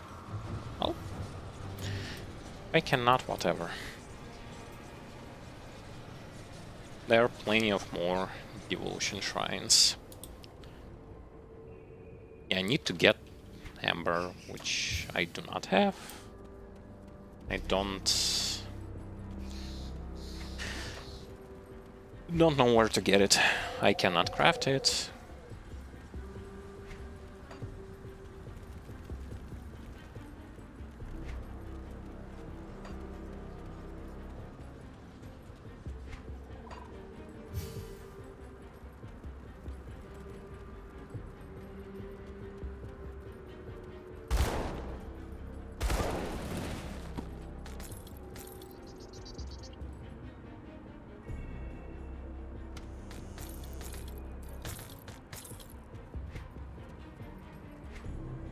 Oh, by the way, it was pointless for me to go here. I should have gone straight towards where that hidden path is.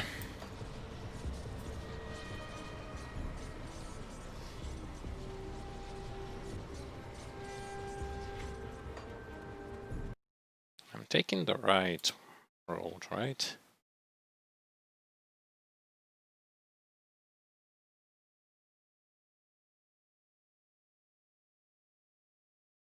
Okay.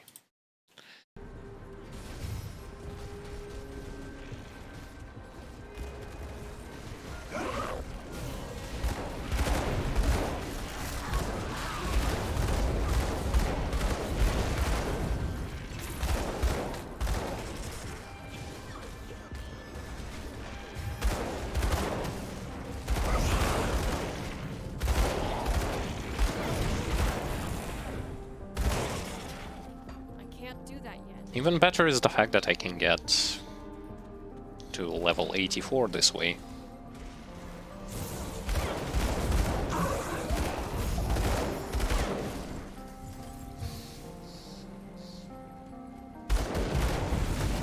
Now, of course, I'm going to change items off stream, because that will going to take a while, and I have plenty of items to change for level 84.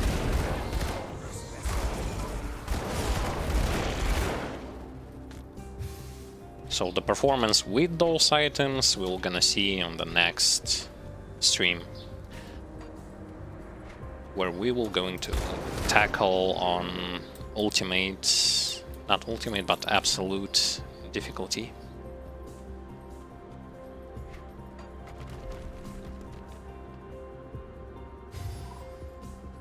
And that is the place where the real fun begins. Because I haven't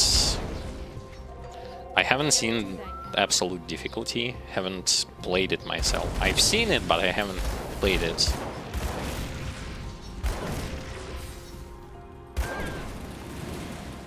I'm not gonna fight against Queen Roshelga, it's pointless on this difficulty as well.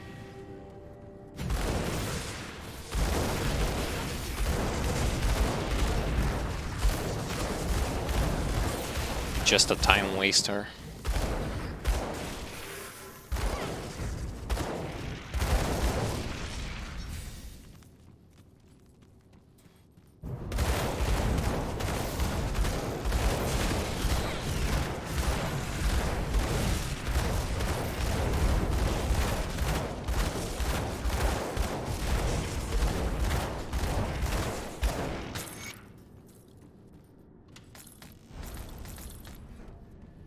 Okay. And now back into the swamp.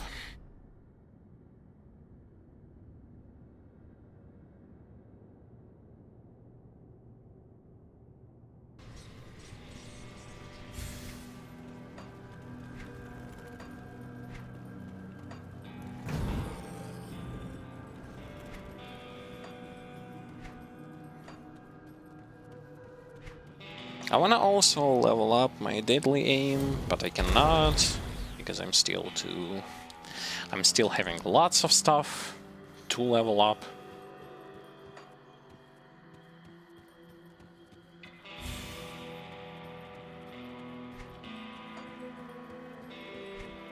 I still have to work my way with Ward of Renewal, with the aura from my Demolitionist.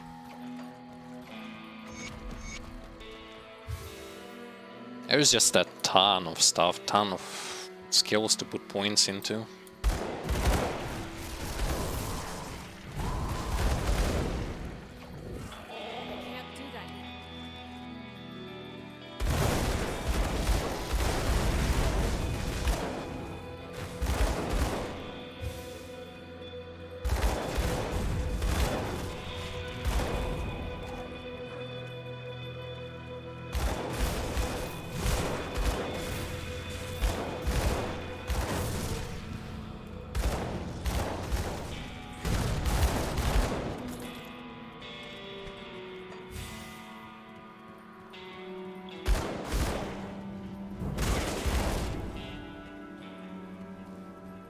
That skill's not ready.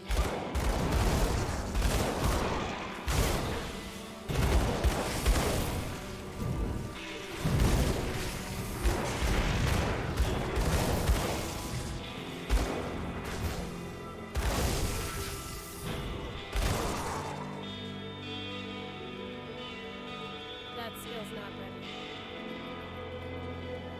Okay, so we reached the final destination when it comes to the Hidden Path questline.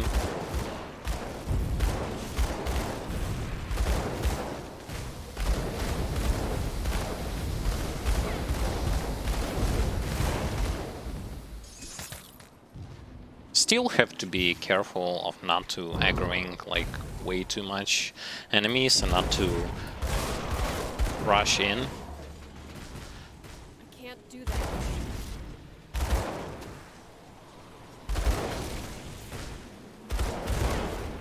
Because despite my character being currently like the high and mighty and stuff, he still can die pretty easily.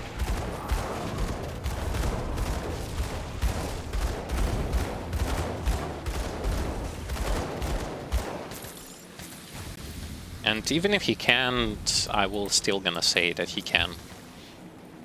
It's just to make sure that you who will be watching, like, and trying to implement or to copy this build or to play with this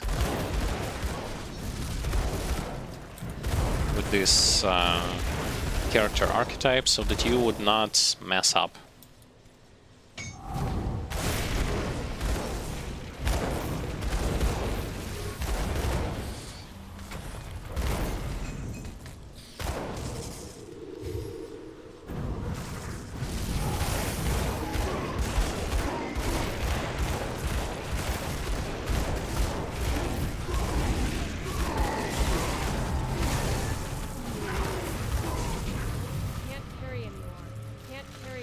Oh god, so many items.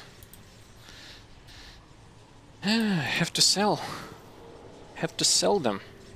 I need more inventory space. Come see what's left of my wares.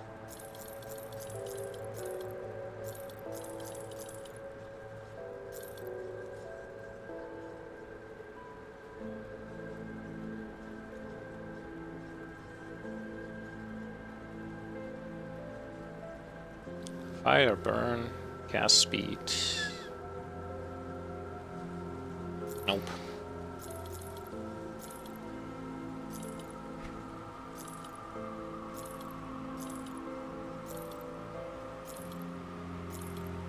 As you can see, they're starting to drop here items of way higher level, way higher value, I mean like numbers value, etc.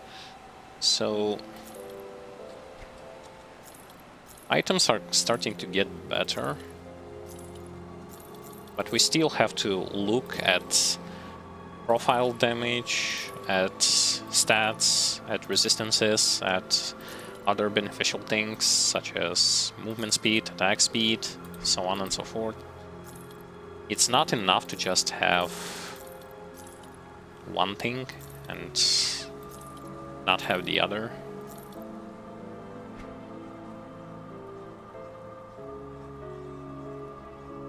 See, like, that's bad.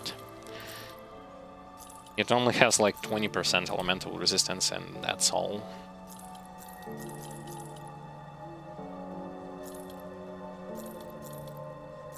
It's nowhere near as close to what we would like to get.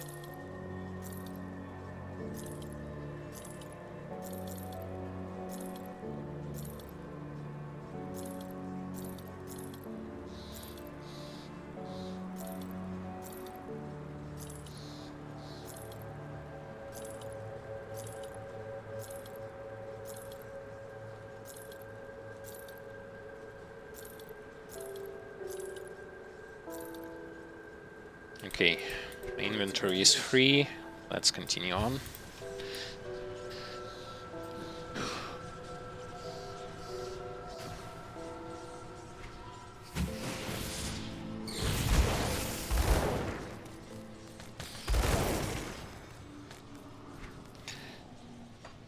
still gonna max this up.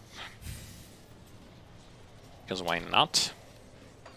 I can't do that. Great for survivability, for healing.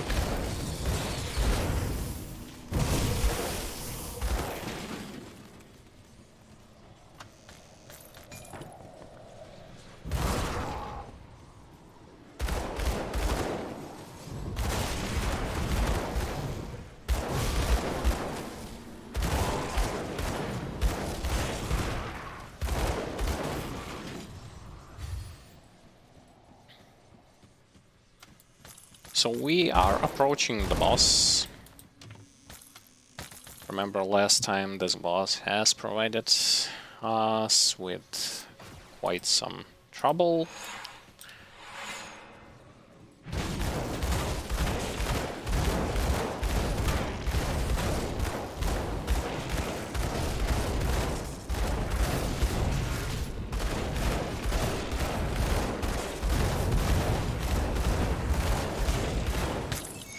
This time around we can face Ting, but you see out there how important it was to have that lifesteal available to mitigate that, not to mitigate, but to be able to drain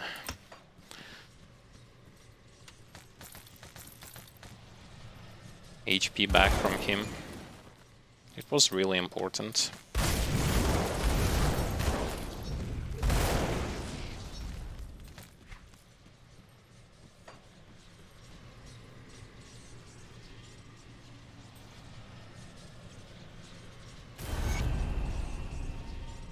Nice. So, what did I get? I got the devotion point. No, I actually got something else.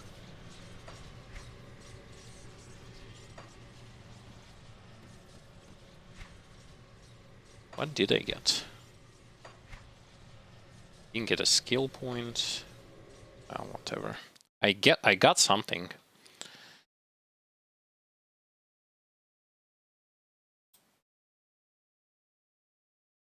One attribute point and one skill point.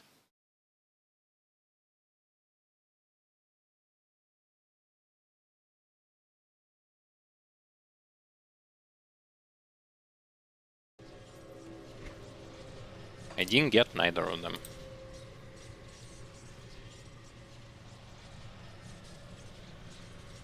Fine.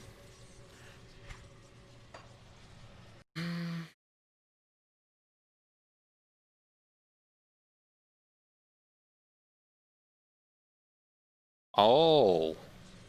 Oh, I see. Well, that's useful.